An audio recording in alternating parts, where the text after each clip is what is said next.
All right. So, hope you can hear me because I plugged that in late. Didn't realize that I didn't have it plugged in. Anyways, if you guys are new here, let me get it on here. If you guys are new here, my name is Ben Taylor. I'm a self-aware narcissist on this channel to provide awareness of narcissistic abuse. I'm a narcissist, and what I've done is I've actually ruined all of my life to be able to then say, hey, this is what a narcissist is actually doing. This is what he's actually done. Inside of my life, I ruined the relationship that I had with my wife. I cheated on her multiple times. I lied, I gaslit. I did all of the things that a narcissist would do to bring us to the place where she left. And once she left, she got to a place where she could finally heal. She could finally get to the place where she could release the trauma bond, eradicate the triggers, and actually find herself again. I started down a journey and a road of understanding that if I was going to change anything in my life, I had to start telling the truth. I didn't want to tell the truth. There's a piece of me that didn't care about telling the truth. All I cared about was what I wanted in the moment, was to hide from my shame, hide from guilt, and keep doing the same things over and over.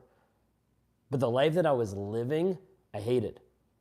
I didn't like who I was. I didn't like how I was showing up. I didn't like that I didn't have a family. I didn't like how everything I was doing was just a dead-end street over and over and over again, thinking and hoping that it was going to change, but it never did. So I finally got to a place where I realized that if I didn't change my life, nothing was else going to change. Nothing was ever going to shift. Nothing was ever going to happen unless I started to own the results that were in my life. Unless I started to own the shit that I actually did. So I started on a journey. So I'm on this platform to provide awareness and to help people heal. I work with women who've been trapped in toxic relationships to find freedom, rediscover their voice, eradicate the triggers, learn how to actually live in peace. And I also work with men that have shown up as a liar and a cheater to help them actually rebuild themselves to be honest. So if you're tuning in today and you're like, what in the world is going on? Drop any questions down below about narcissism, narcissistic abuse, healing, and just about my journey. I'm more than happy to be able to share because I want to be able to help people heal. I want to help people avoid being with a toxic person like I was for so many years. And Sally says, do they beat you down verbally to have power over you? My 5-year relationship that's ending right now has been like that a lot. Sally, yes, 100%. A lot of times the narcissist is trying to beat you down verbally so that he feels better about himself mentally and emotionally. You'll find this if you make more money than him. He'll go to a place where he'll try to beat you down mentally and emotionally and verbally so that you feel less than, so he feels better because he's not producing more. There's multiple different aspects to it, but that's a huge piece of it.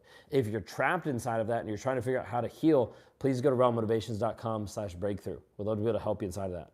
How to heal yourself from extreme narcissism, just asking. So are you saying, hey, you're the narcissist? Or are you saying, hey, I've been affected by a narcissist, I need to heal? Both of those are similar answers, but very different. The big piece inside of that is learning how to be able to, one, be honest with yourself, be authentic, and learn how to be able to rewire the story that you're telling yourself. Because otherwise we make up all these fiction and fantasy and fables to convince ourselves that what we're doing is okay. Will narcissists build a trust campaign to gain trust? If so, how many months, years will it last? A lot of times a narcissist is going to look and act and try to build trust with you to be with you for a period of time. There's not a length of time of how long that's going to last, that he's going to stay in a trusting kind of state, because the goal is, how does he catch this person? How does he keep this person for a period of time? Then the mask slips and you start to realize, hey, this isn't what he's cracked up to be, and then he's got to be able to shift it up.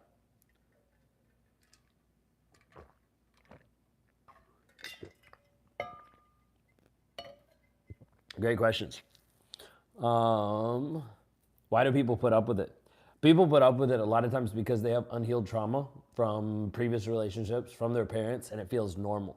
And as a result, they'll stay. They don't know who they are. They don't have healthy boundaries. So as a result, they'll stay in a toxic relationship over and over and over. How did you feel when you first identified as a woman, and how did you celebrate? Looks like we got a bunch of assholes on here. So I'm going to start blocking some of the idiots in the comments, because I'm on here to be able to help people heal. And if you just want to come on to say stupid shit, I'll block you, because I don't actually care if I block you if you're just on here to say something stupid. There's people on here that actually want to heal and grow and develop themselves, and then there's people that don't. So we're going to say bye to a couple people that were not healthy here. I have to live on his couch, sadly, and he's buying me items to bring me back. How do I ignore that if I'm stuck under his roof with no place to go at the moment?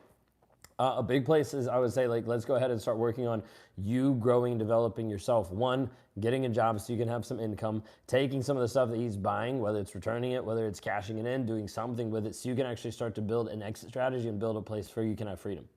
Why did my covert narcissist husband tell me he's having an affair with a married woman but doesn't want a divorce? Does he really want me to leave? Is this a discard? We've been married 20 years. So he wants you to leave. Like, that's a big piece. It's like the goal is if he can trigger you to a place where you leave, then he's off the hook. He doesn't feel like a bad guy then because he's like, well, she left me. It lets him play the victim. When a narcissist wants to change, finding a good therapist. So here's the thing. You can have a narcissist that goes to therapy and all he does is become a better narcissist, becomes a better abusive asshole because he starts learning and understanding things. Therapy doesn't fix a narcissist. And the reason why I say that is because you can have a narcissist that goes to therapy that still is lying. And as a result, nothing actually shifts. Nothing actually changes. So you have to be careful. I know narcissists that have been in therapy and still been abusive. Therapy isn't just the end all be all. Is it huge? Is it helpful? Absolutely. But you have to understand, if the narcissist is going to therapy and he's still lying, nothing's going to change. It's going to say the same end thing over and over and over. What's your view of guilt as emotion? Guilt is oftentimes leading to shame. And so when shame is like the underlying core thing that a narcissist is running away from, because we don't want to deal with the shame, the guilt, the feelings, all those emotions have been compartmentalized and put to the side. Young loyal, I'm the narcissist, I want help. Hey, please reach out. Go to rawmotivations.com. There's a tab there, breakthrough calls. And when you click on that, just click on the breakthrough call for men and reach out. Watch the video and reach out. Have you ever threatened someone but didn't mean it? I don't think I've threatened someone as far as like bodily harm, but yeah, I've threatened people with different consequences, different things, where I didn't care about if I did or if I didn't, I just cared about compliance. He always used to tell me that he used to read my emotions and actions to get a reaction out of me. Is that also normal? A lot of times you're going to see that with the narcissist. He's trying to be able to see how you're reacting, how you're interacting to be able to get you to react. A narcissist wants to be able to see how you're feeling, what's going on. They can pick up a lot on emotions. But when you actually have emotions, they're like, oh, I can't really figure this out. Because all he's trying to do is he's trying to play off your emotions to trigger responses and reactions so he can be in control. Think of it like this. If I can trigger you, I can control you. If I can trigger you to respond or react in certain ways, I have power over you. That's what the narcissist is trying to do, lord power over you. So if he can push your buttons and get a reaction or response, he's in control of you. Just like you push a button on your car to be able to start it. You have control over that car. He's doing the same exact thing to you over and over and over again. How to handle the rise of malignant narcissists in politics to save our country. Heal yourself. Like, everybody focuses on everybody else. Let's focus on you and your growth and you living in truth, because that attracts other people around you in truth. People are all too caught up about everybody else, but the only thing is, the only person that can actually change is you. Of how you show up today, of how you show up authentic, of how you show up living your truth. People pay too much attention to the narcissist and to other people around in society versus how do you actually shift your life to be the best impact on the people around you. I've been with a narcissist. We faced all-time low last year with a narcissistic rage. She's been calm ever since. Is this a sign of change? So the biggest thing I would say inside of there is you have honesty, vulnerability, and consistent change. Because a sign of change isn't just, well, there's no rage. Could be internal. Like, it could be a piece where she's just like boiling up and it's just going to explode. So big piece of this is you have to be careful. You have to be able to see, do I have vulnerability that's happening in the moment about emotions, about feelings, about things that's going on, or is all the vulnerability about in the past? So you have to be careful with that. Is a narcissist a power addict? I wouldn't necessarily say a power addict, but a lot of times they're looking for power and control. Control of another person, control of their own story, control of their image. There's multiple pieces of control, for sure. I knew what he was up to, so I observed him well and had to take one for the team to get him out. He had rage. Oftentimes, you have to look like the bad guy to be able to get out of the relationship.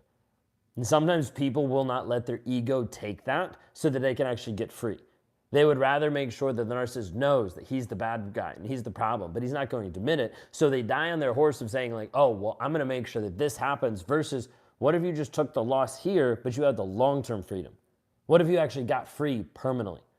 This is how I help people actually heal and grow and change themselves. We focus on you, your growth and your development. If this resonates with you, then go to rawmotivations.com.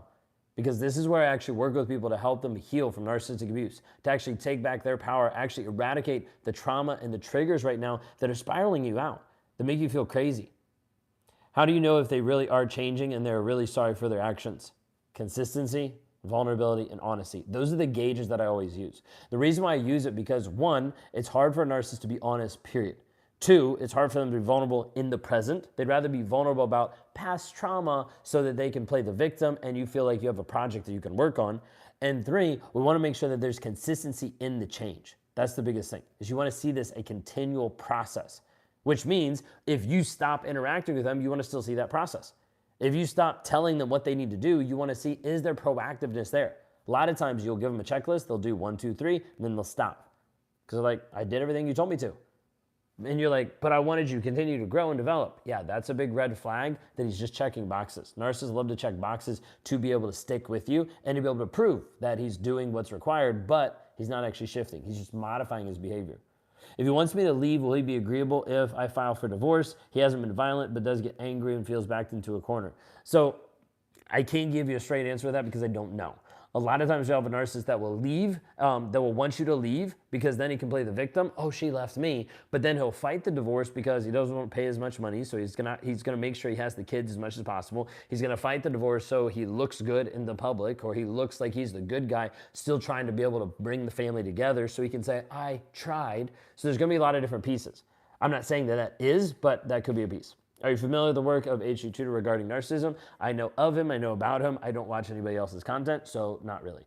When the first red flag is seen, run. Unfortunately, a lot of times people are used to seeing so many red flags that they're like, it's a carnival, it's a fun thing. In reality, they're not actually looking to see, hey, this is actually slowly destroying me or taking me off my path. How many of you watching this would say like, hey, I've actually been taken off my path because of the narcissist. I've given up hopes, dreams, job promotions, like growth, development, the places I wanted to go with my life, the family I wanted to have, I don't have that anymore because of him. Like if you've given that up, type in me into the chat. I'm just curious, how many people resonate with that? Because this happens over and over and over again. Well, all he has to do is just slide you off the path. He just has to distract you enough to be able to turn your trajectory so that you don't actually win and he still stays in control of you. What if they won't change? Is the best thing to leave, 100%. If you don't have honesty, vulnerability, and consistent change, leave. Get out of the relationship because you're in a dead-end relationship. If you don't have an honest relationship, you have nothing. You don't even have a relationship. Lost 30 pounds of cortisol weight and feel amazing. I told his enabling father, unless there's going to be consistent change of pattern, I'm gone. Awesome. Appreciate it. Are you going to be critical women? I don't know what you're talking about there. Mine is begging, I don't trust at all, getting hoovered by proxy. Yeah, I would make sure, like, I would stay separate for a while. Separate for a couple months, half a year. Like, focus on you, your growth, your development, and then when you come back, or when you say, okay, I'm gonna entertain the relationship, I'm gonna see what actually comes up with it, then you will be able to see instantly what actually happens. This is the thing. A lot of times people are like, but I can't leave him because if I leave him, then I won't know if he actually changes. Well, the problem is if you stay with him, you also won't heal. You're going to stay in a dead-end cycle that's going to continue to get triggered over and over and over again. And so you're thinking, well, maybe if I stay, then I'll figure it out. Maybe if I stay, then I can see him heal, and then it'll work out. Because if we're separated, I won't even know if he healed.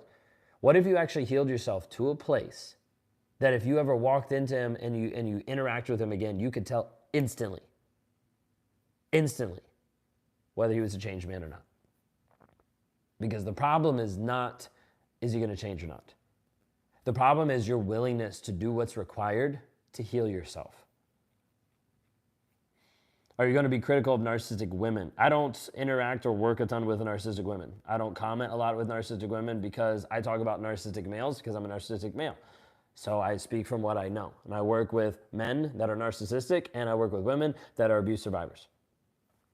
Low emotional intelligence is not narcissistic, 100%. There's a lot of people that have low emotional intelligence all across the board. Doesn't have to be a narcissist. My boyfriend's ex took the kids away from him for reasons he hasn't tried in 2 years to see them. I want him to have that.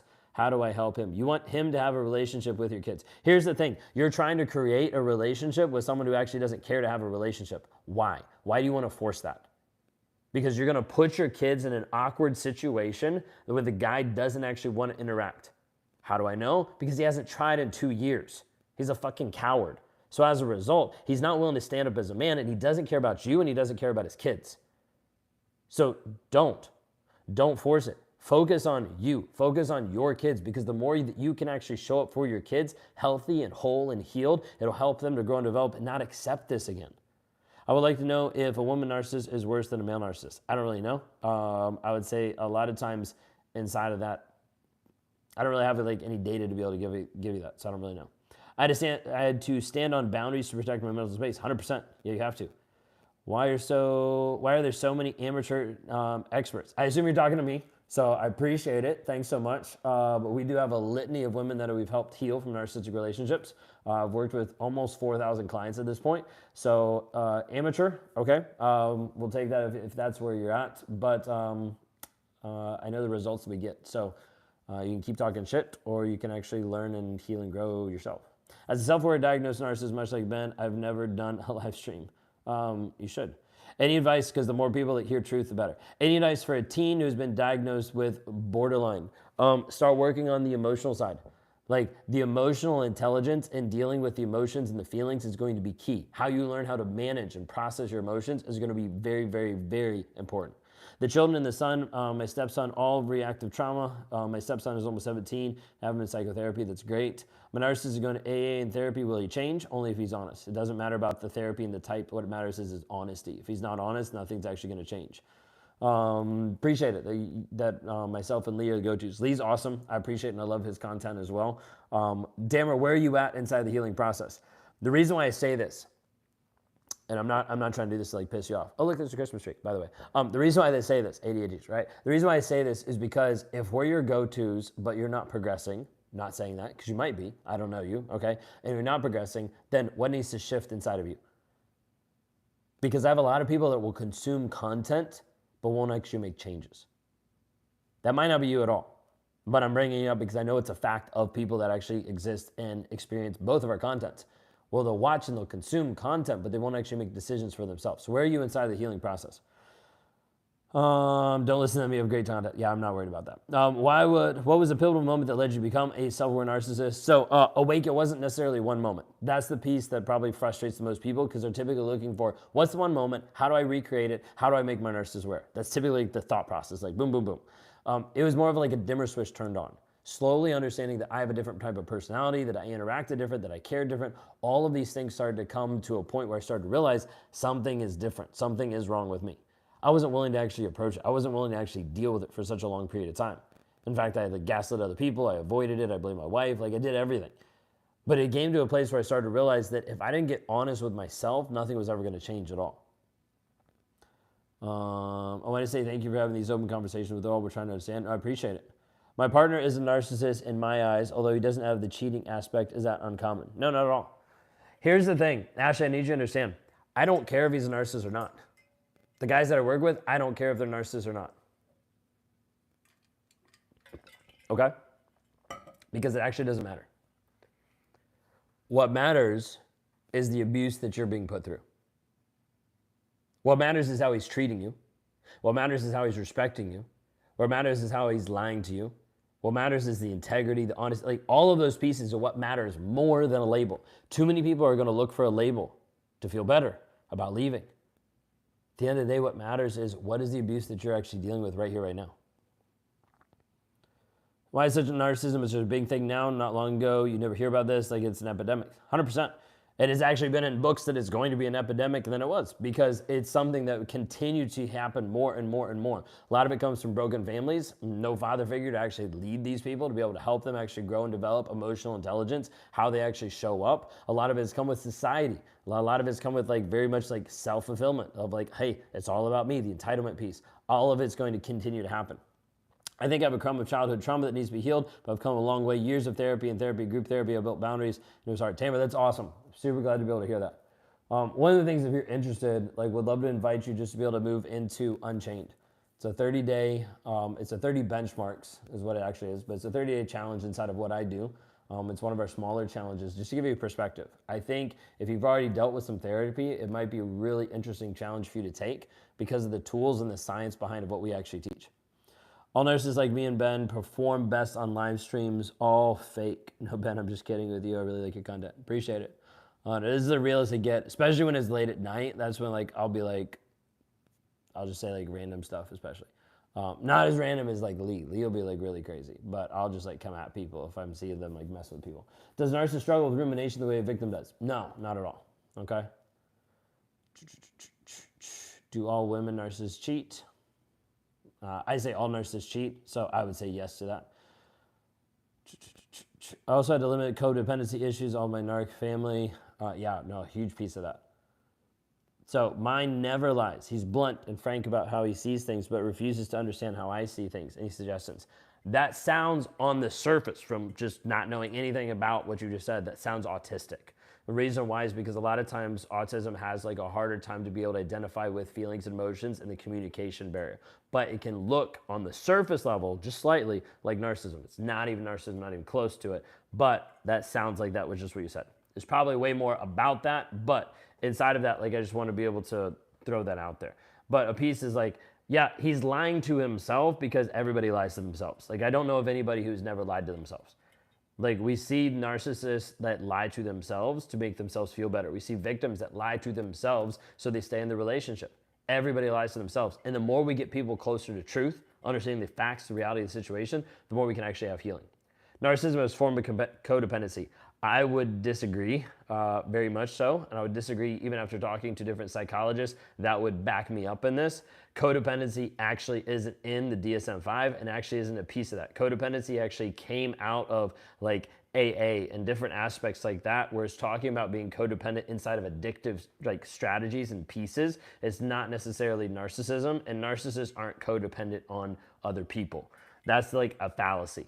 They think a lot of times codependency because they're looking for supply, for their image, for things like that. But it's not a codependency. It's different. My husband describes how other people view me in the past or now is that he sees me through his eyes. If he's putting you down, it might be. Can I influence a narcissist to be honest by leading by example? No, that's like perfect. He's like, oh, great, you're honest, so let me use and abuse you. Okay, so be careful with that. I'm new being a narcissist. How did you realize this was you? How did you decide to change? And why did you decide to help others? All that seems contrary. Yeah, no, 100%. Totally get that. This is not the path that I thought I was going to be on. Like, if we backtrack like 5 years ago, it was like heading to divorce, heading to my life falling apart, losing my job, losing the house, like all those things were the exact direction that my life was going to go.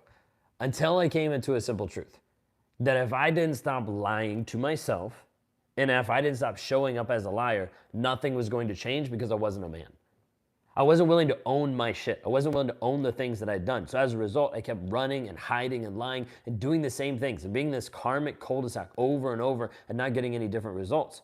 So when I started to change it, I started to just come on social media. I started to be honest. When I started to be honest and just tell the truth and be like, hey, this is me. This is my shit. This is what I'm dealing with. This is what I'm struggling with. People started reaching out. When they started reaching out, they wanted to have answers. You sound like my ex. Like, how do I deal with this? How do I deal with this? I started giving answers, and then I started realizing everybody's asking the same questions. Everybody's going through the same problems. So that's where we start building challenges and courses and things to actually be able to help people heal, and we started seeing it work. So it's really cool.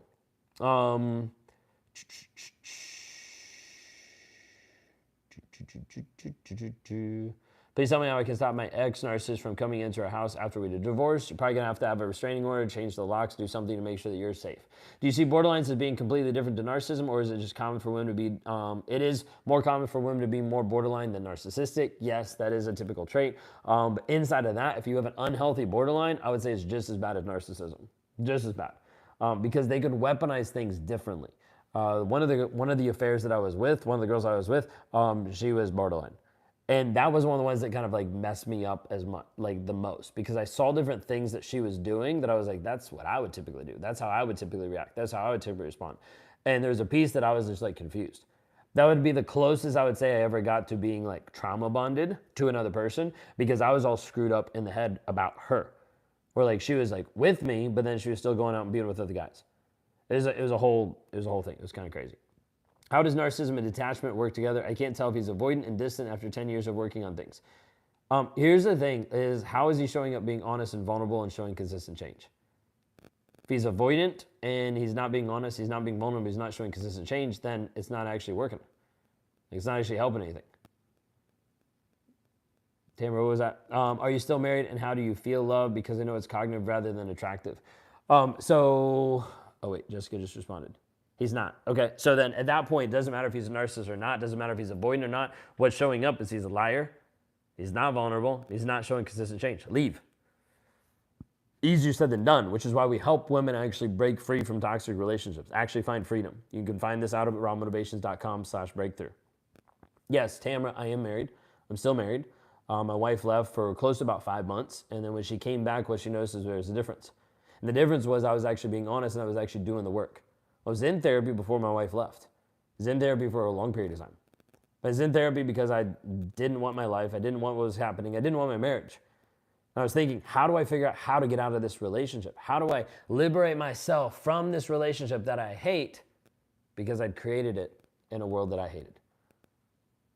How do I get a restraining order without him harming me? He just comes around and goes into our home because we own it. You can still get a restraining order. What I would say is in this type of situation, I would get a restraining order and I would get some like Ring cameras and cameras put up that are gonna record to the cloud. And what I would do is I would get him served and not be at home whenever he gets served so that you see him breaking and entering, so you see something happening, and you can then call the police to get him thrown in jail. Like, hey, that seems aggressive. Yeah, because we're dealing with a person that could also like hurt you really bad. So you need to be careful. Can narcissists fall in love genuinely? I'm dating one and not sure about his feelings. They can't if they're not willing to lower the ego. Otherwise, they're typically in love with the ego and the story they're telling themselves about them. They're in love with like their image that they're projecting and putting out there. If he exhibited cognitive empathy when I requested it, does that mean that some level of self-awareness, even though we won't acknowledge it? There's a lot of narcissists that are self-aware. The difference is, are they honest? The difference is, are they willing to actually show consistent change and development? Because a lot of times there's narcissists that are honest with themselves. They're like, yeah, I'm a narcissist and I don't really care. Because they have power, they have control, so they don't really care. End of the day, you have to remember, doesn't matter if he's a narcissist. Doesn't matter about the label. Okay? What matters is the guy that you're with actually being honest? Or is he cheating you out of the life that you actually want to live?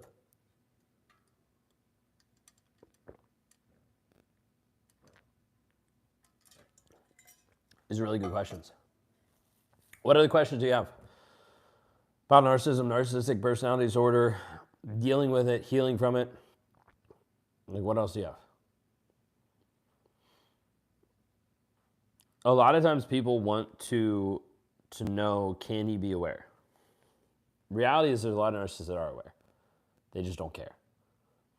I want to know if this was a narcissist move to end the relationship. Will they bother me again? Should I be on guard because I cut him off Monday because he changed my pH balance for the 50th time? So the biggest thing inside of this, if you're like, hey, I want to know if it'll come back. The only reason it's going to come back is if you allow it.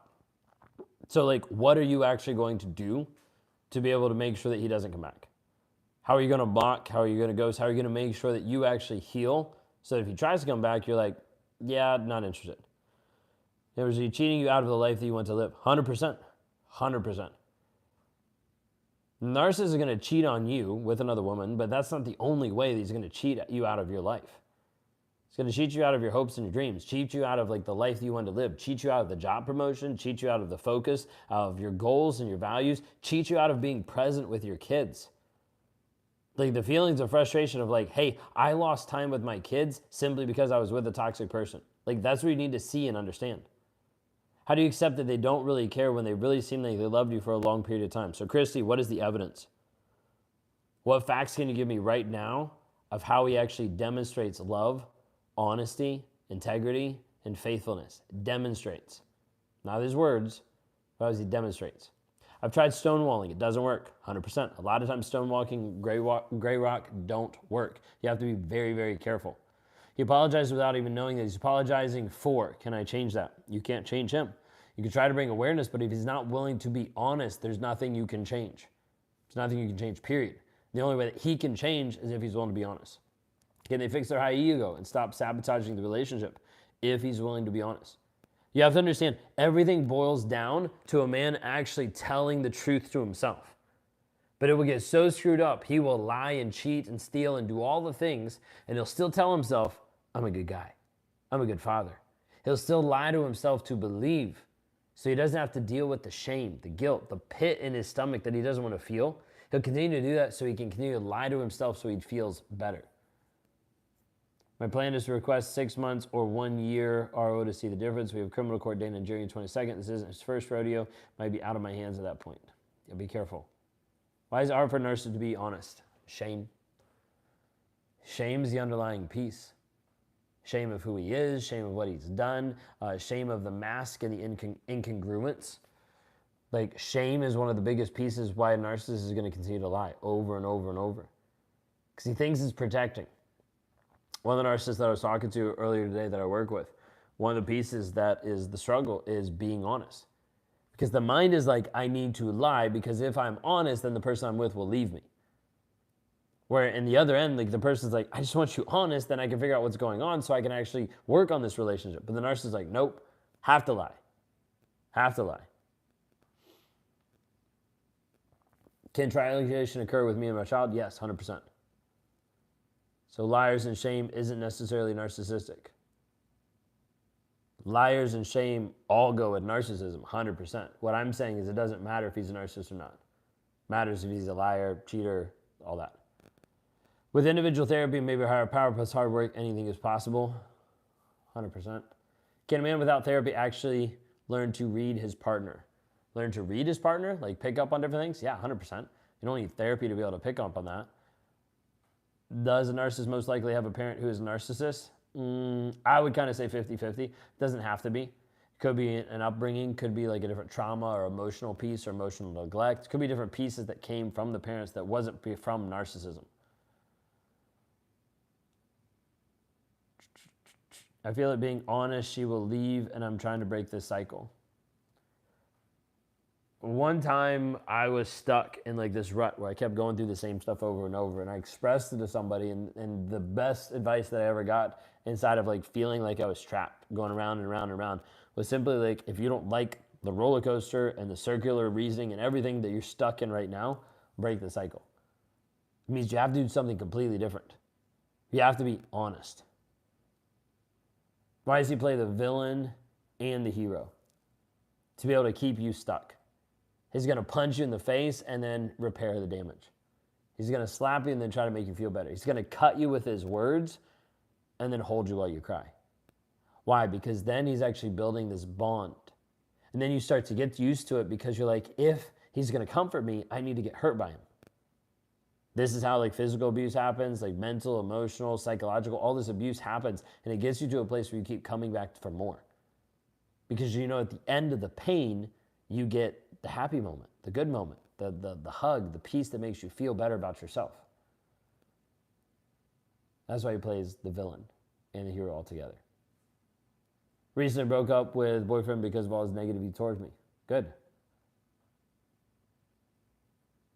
What else can you do? Be careful. I hope to cover a positive result in my channel. Why do they ignore you and blame you for the smallest needs when you give them everything for them? One, because you have a fallacy inside of your question. He doesn't care that you give everything. It doesn't come on his radar. It's not a thing. You're giving like bare minimum because he's like, I expect this from you. I'm entitled to everything that you have. So he doesn't really care that you're giving everything. He'll ignore you and he'll blame you to be able to keep you subservient to him, to keep you under his control.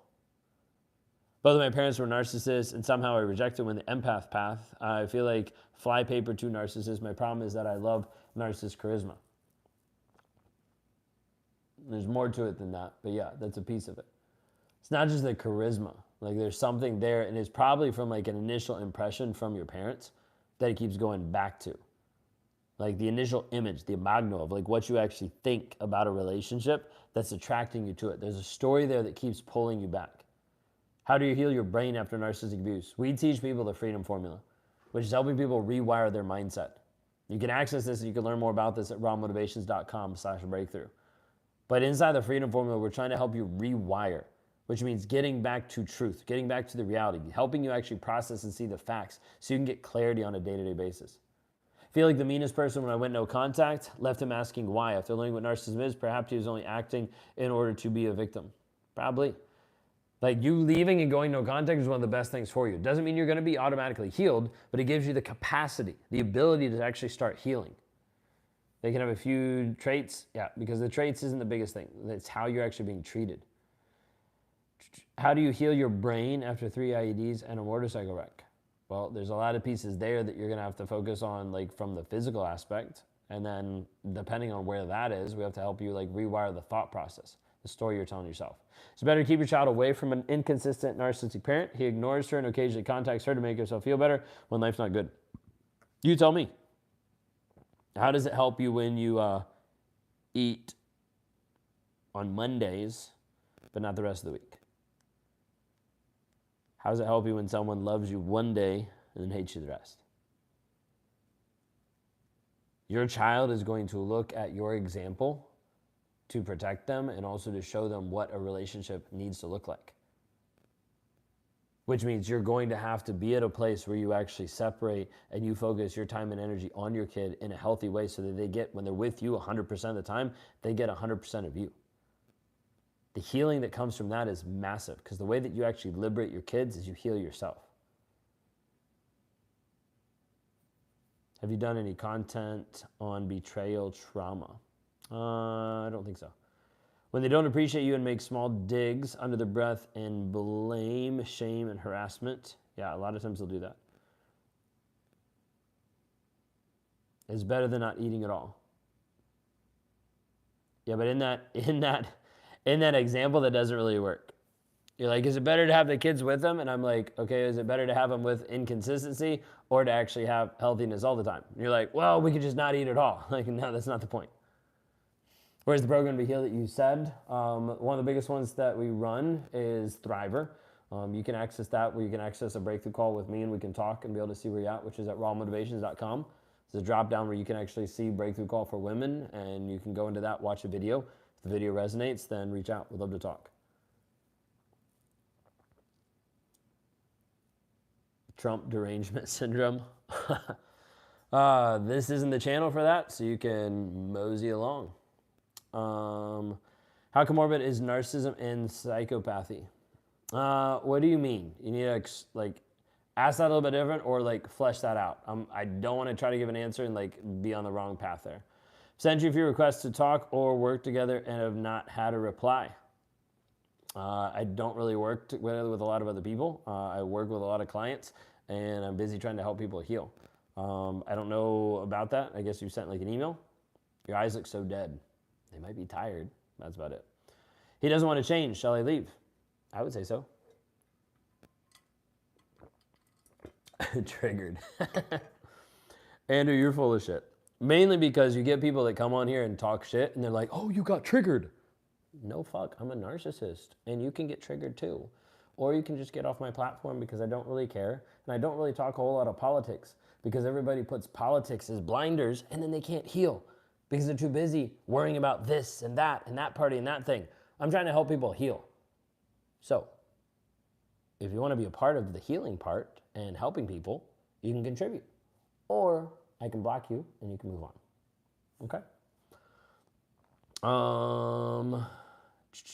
As a client. So I work with a lot of different people. So I don't know if you've emailed or anything like that, but I work with men that have narcissism or are liars or cheaters, or I work with women that have been in toxic relationships. Those are two people that I work with.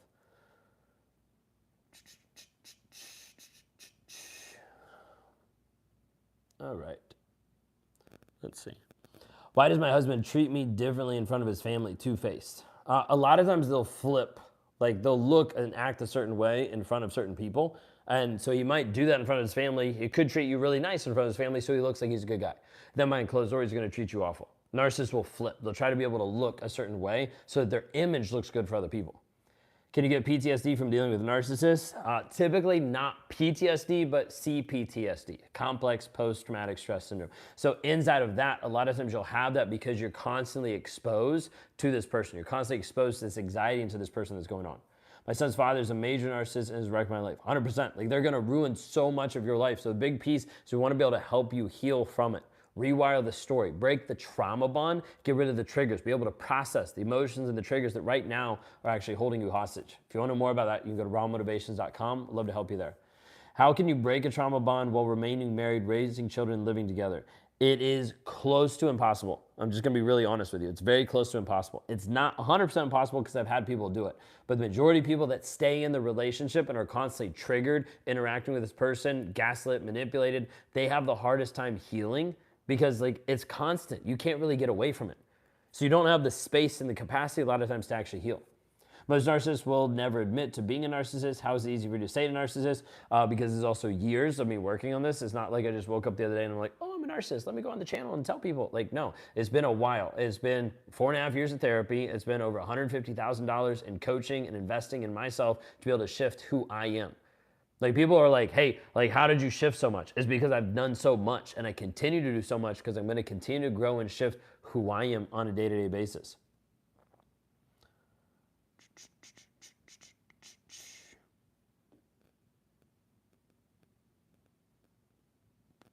Boom. Let's see. Joy said, hello, please answer me. I don't see a question from you. So if you would just put your question there instead of saying, please answer me, then I would have been able to answer the question. Is any of his love and feelings real? What are you actually seeing right now? Like, what are the facts about what is actually showing up? How is he demonstrating? Because, like, he might say his feelings and love are real, but what's the result? Probably not good, because you're on my channel, you're watching this, you're like, oh, I'm dealing with a person that's abusing me. So at that point, where does it matter if it's real or not? Let's say, okay, think of it this way for a moment. Let's say his feelings of love for you are real. And he loves you so much that every day he comes home and he punches you. Does that make the abuse less or more? Two separate things. It doesn't matter. What matters is what are you actually experiencing on a day-to-day basis? How can you get out of them making you feel like a scapegoat and having others viewed the same way? You can't always get it so that others view a certain way because they're going to come up with their own opinions. The biggest thing is not necessarily making him show up different, it's having you respond different. Are you married? How does marriage work with a narcissist? So yes, I am married. My wife and I have been married now for 11 years, going on 12. And inside of that, there's been a lot of ups and downs. There's been periods of time where she was gone. She left because I wasn't putting in the work and I wasn't shifting and changing. So like there's a big piece of our marriage has gone through a lot of ups and downs. The biggest piece now is it's built on honesty and vulnerability. Being able to show up honest, being able to show up here transparent with her, working through all this. Do you crave being alone? No. Majority of narcissists don't even want to even think about being alone because they want to have either supply, interaction, connection. I tried to remove myself from any extra communication, but it's hard because of the boys, mental, emotional, physical abuse, 15 years. If you're separated, then you want to be able to start limiting communication. Go from FaceTime just to texting. Go from texting just to email. Go from email just to an app, co-parenting app or something like that. It's not real love, it's infatuation. Yeah, I moved all the way to sales, can't escape. Yeah, because you can't escape just by moving. It won't shift the mindset and it won't shift the trauma bond. How do you deal with a narcissist that cut your bird's tail off and lies to you about it and your bird dies from it? I would leave because it sounds more like it's a sociopath. Can you explain a bit more about how you used to deliberately get caught on dumb, meaningless lies to make people think you sucked at lying to get away with the big lies? You kind of like explained it all right there, I feel like. So it's a piece of me that realized like if I would say lies and I would communicate lies and I would say different things or I would get caught, then people got to a place where they started to believe and think that I was just a bad liar. And so I got to a place where I started to learn I can actually leverage this. I can actually use this. So that when I actually want to get away with a thing, when I actually want the thing that I want that nobody else has allowed me to want, and the only way to get it is to lie, I just lie. And I got to a place where my parents started to believe that I was a bad liar. So then when I needed to lie, I could actually do it. Why would someone be okay with cheating with a narcissist? Because they're gaslit so much to believe that that love is real. How to work with a narcissist that drove me crazy briefly. I called them out privately for being a narcissist. Now they don't look at me, which is fine, but it bothers me that I even have to see them sometimes. So being able to work on your own triggers and emotions is what we have to deal with because you can't change or shift him. You can try to limit your exposure, your interaction with that person, but you have to be able to focus on you. Raw Motivations have one-on-one. Also, yes, if you go to rawmotivations.com, you can click on the I think it's like programs tab, and then it's like breakthrough call for women. Watch the video, fill out application. Let's see about talking. What do you tell a guy that's a narcissist that's in denial but thinks that everyone else is a narcissist and he thinks he's healed from a narcissistic ex-wife but he's acting like her now? If you can't get him to be honest with himself or see that he's lying, nothing's going to change. Is it true that sociopaths have dead eyes? No, it's not necessarily true. Side note on this. I had one group. It was back in the day when I was interacting with a bunch of other people. Narc Avengers is what we called ourselves. There was like 8 or 10 different people on there. And one time there was this internal thread of communication where they're like, we could always tell by the eyes. And so I had some fun with it. And I went and I took like 5 pictures of me. And I like used my eyes in different ways. I was like sad, happy, like angry, all this kind of stuff. And I sent them to him and I was like, what did these say? And they were like, oh, this is back when you were a narcissist and like you were abusing other people and this is when this has happened. And then I was like, yeah, I took this like 5 minutes ago. So maybe what you're believing and thinking, maybe it's actually built on like false data. They didn't have any data, they were just assuming. So, side note. How to confuse swinging back and forth, love bombing to abuse. Biggest thing is we have to get you to the truth. So write down the facts. Write down 25 things that he's actually doing to you and then understand if you continue to stay in this relationship, it's going to continue to happen. What do you say to narcissists that continue brings up the person who molested me as a child in conversation? They're using that to be able to trigger you. Like they're using that to be able to try to control you in different ways. Is staying for the kids incorrect? Typically, I would say so.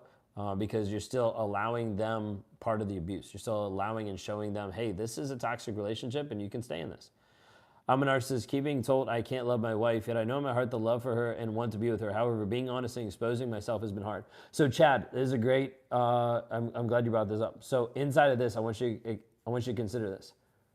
She can't fully love you until you're willing to be honest. Because she doesn't even know you, man. Like she can't even fully love you because you can't even be honest about everything. I'm not saying this to put you down. I'm just saying, hey, there's a piece where you're struggling to be honest with her, and as a result, she can't even fully love you. So there's also this piece of like, if you can't be fully known, you can't be fully loved. So it's this constant like growth and development to be honest. So you might know in your heart that you love her, but it's not coming out in the actions of actually changed behavior.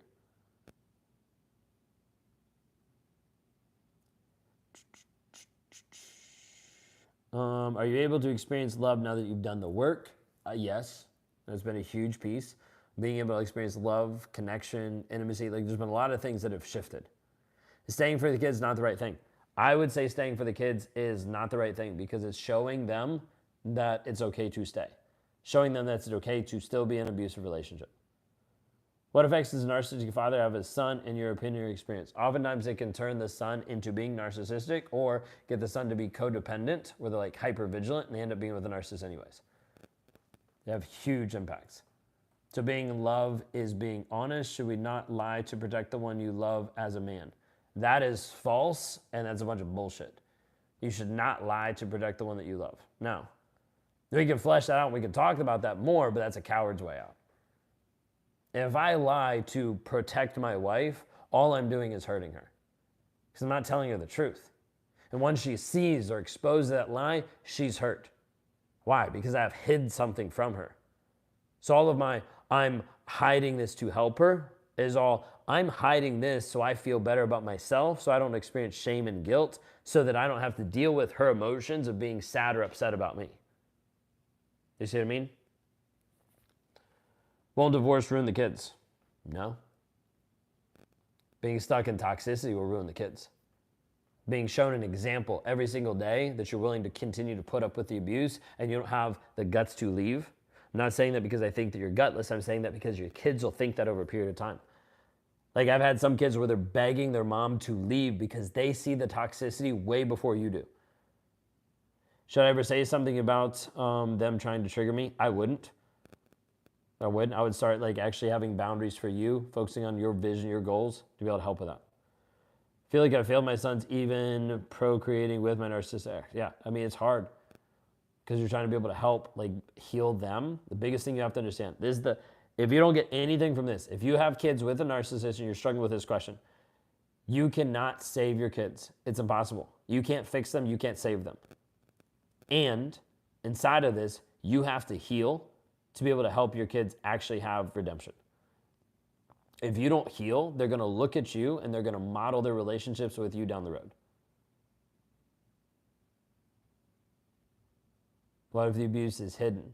So hidden from the kids, so the kids never see the abuse? It's very hard to be able to do that. Kids pick up on the abuse a lot more than what parents think. Why is my husband's relationship with his mother feels like she's the other woman, like incest type relation with my mother, hates me, compares herself to me, the actual wife? A lot of times that's probably enmeshment. I would look up enmeshment because that's a big piece of that. What's the difference between a husband with just narcissistic traits versus being a full-blown narcissist? There is no difference based on how you're being treated. Think of it this way. Play with me for a second. He has narcissistic traits and he belittles you, puts you down, and lies to you. He's a full-blown narcissist and he belittles you, puts you down, and lies to you. Which one? Do you stay with the one that just has traits but's abusing you, or do you stay with the one that's fully narcissistic but's abusing you? Take out the narcissistic piece. Like, it's weird because you're on my content, you're on my channel, and you're like, hey, I want to know about narcissism. And I'm like, hey, it doesn't matter. Because at the end of the day, this is what I've seen consistently. People will look to figure out, does he have traits or is he a narcissist? So they justify, do they leave or do they stay? And the ones that justify, well, I can stay because he hasn't been diagnosed, are the ones that continue to accept abuse over and over and over again. Why is it so hard as a narcissist to rewire our brains to be honest? Because we're so programmed to avoid shame and guilt for such a long period of time. How to deal with narcissistic rage? Is there hope that I would not be a target for life? One of the biggest hopes is that you leave. So you actually have freedom. So you actually have peace. So you actually can get healed. Finally, I found the gay channel. Finally, you found the block button. Goodbye. Is mine a valid question above? I know she loved me, but she goes back and forth living with me versus gaslighting me. So what I would say, if she's living with you and she's gaslighting you, how is that love? Like, explain to me, how is that love? I love you, but I lie to you and I make you doubt your reality. Can you explain to me how that's love? They prey on my weakness and use it against me. So sad, I feel sad. Yeah, 100%. They're going to take the things that you've had and they're going to flip it around on you. How to protect the children with living in the same house with a narcissist. First, heal yourself. Because the children will not understand how to heal and protect themselves if they see a mom that is weak, that doesn't have boundaries, that doesn't know who she is, and can't process emotions. Hands down, biggest thing. That's bigger than therapy, that's bigger than separation, that's bigger than anything. Is a mom that's healed and standing in her power is going to be massively more effective than anything else. What do you do when your woman is disrespectful? Arguments, name calling. I tell her respect is more important to me than love. Still, she continues. Don't have peace with her, but I love her. So, Harris, one of the things I'd ask you is, why does she not respect you? Like, when you look at it, why does she not respect you? It might be, why do you think she doesn't respect you? Or she might have already told you she doesn't respect you because of X, Y, and Z. Why? Bro's crazy. Says the block button. Bye-bye. Can I also know if it would be a good idea to expose the narcissist with no contact and he covertly made fake page to me online? A lot of times I would say no, because typically when you're trying to expose, it's going to look sometimes like you're trying to smear. I know you're not, but sometimes when people try to expose and you've already done the groundwork so everybody's not going to believe you, it's not going to help. We're getting some fun people on today. Narcissists made me out to be crazy. How do I heal from this? So this would be a piece of dealing with the trauma bond. Makes you feel crazy, confused, stuck. This is what I deal with. Actually helping you heal from that. If you want to know more about that, go to rawmotivations.com. It's thrown around like a rag doll. The way he told me it was all my fault. I didn't do anything but ask him to get a job. How's that my fault? Because he's always going to blame you. He's always going to put it back on you so he doesn't have to deal with his own shit. What's the difference between narcissism and just being toxic? Traits, diagnosis, but the difference doesn't matter when it comes down to the abuse that you're accepting. They prey on my downfalls when they are the ones who cause them. 100%. 100%. I just got a breakthrough call. It might have been one of y'all that's on here. Like, if you want to be able to have a call with me to be able to see like what's going on, how to be able to help you heal from this. I've worked with over 3,500 clients to be able to help them actually walk through this process. We've seen in talking with constantly, talking to different people every single day, that there's traits and there's habits and there's patterns. And if we help you heal the patterns, you can actually find yourself, rediscover yourself. I just saw one that popped up that booked. But you can do this by going to rawmotivations.com. There's a drop down there inside the programs where it talks through different pieces. You can schedule a call with me there. It's breakthrough call for women if you're a woman that's been stuck in a toxic relationship, or breakthrough call for men if you're a guy that's a liar, that's a cheater, that's shown up and you're like, hey, I don't want to be this way anymore. Love to be able to help you. Why is it that narcissists get angry with other people mistreating you but then turn around and rage and manipulate? Because they're not in control of that. Like, that other person is doing his job. He's like, no, that's my job to abuse this woman. Why? Like, you don't get the right to do that. So he looks like a protector, and you're like, oh my gosh, he loves me. And then he turns on and does the same exact thing to you. Thank you for doing this live. Really appreciate it. You're welcome. Thank you for these channels. I'm afraid and scared that I'm a narcissist. I worry about it a lot. Rachel, and start looking it up. Start researching it. And then start looking to see, are these things in your life that you think are narcissistic, have they always been there? Or is it been a piece that, hey, it's just now something that's coming up because of the toxicity? Candy, welcome. It's good to be able to see you. Do narcissists fear consequences? I had a police warning sent to him 15 minutes later. He restarted his rage. He doesn't really fear the consequences because the consequences are in the future. They're not in the present. Would you consider stealing from elderly people of 30K and not carrying a narcissistic act? That'd be narcissistic in nature of not caring, yeah. He used to pull the camera out on me after he put me through hell. Yeah. Yeah, because he wants you to act crazy so he can film and video you so he can justify. This person is crazy. Should I point out to my sister-in-law that I know she's mirroring my words and try to pull us back in? I wouldn't. It sounds like it's a waste of time. My downfalls are supply for them, and they should be thanking you. Your downfall is accepting it, not knowing who you are, and not having healthy boundaries. It's not like, oh, I'm supply for them, so that's my downfall. Don't play victim.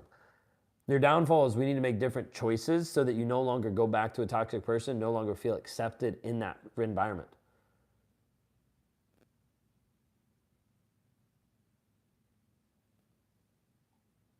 Best advice to handle a narcissistic child that threatens abandonment to control.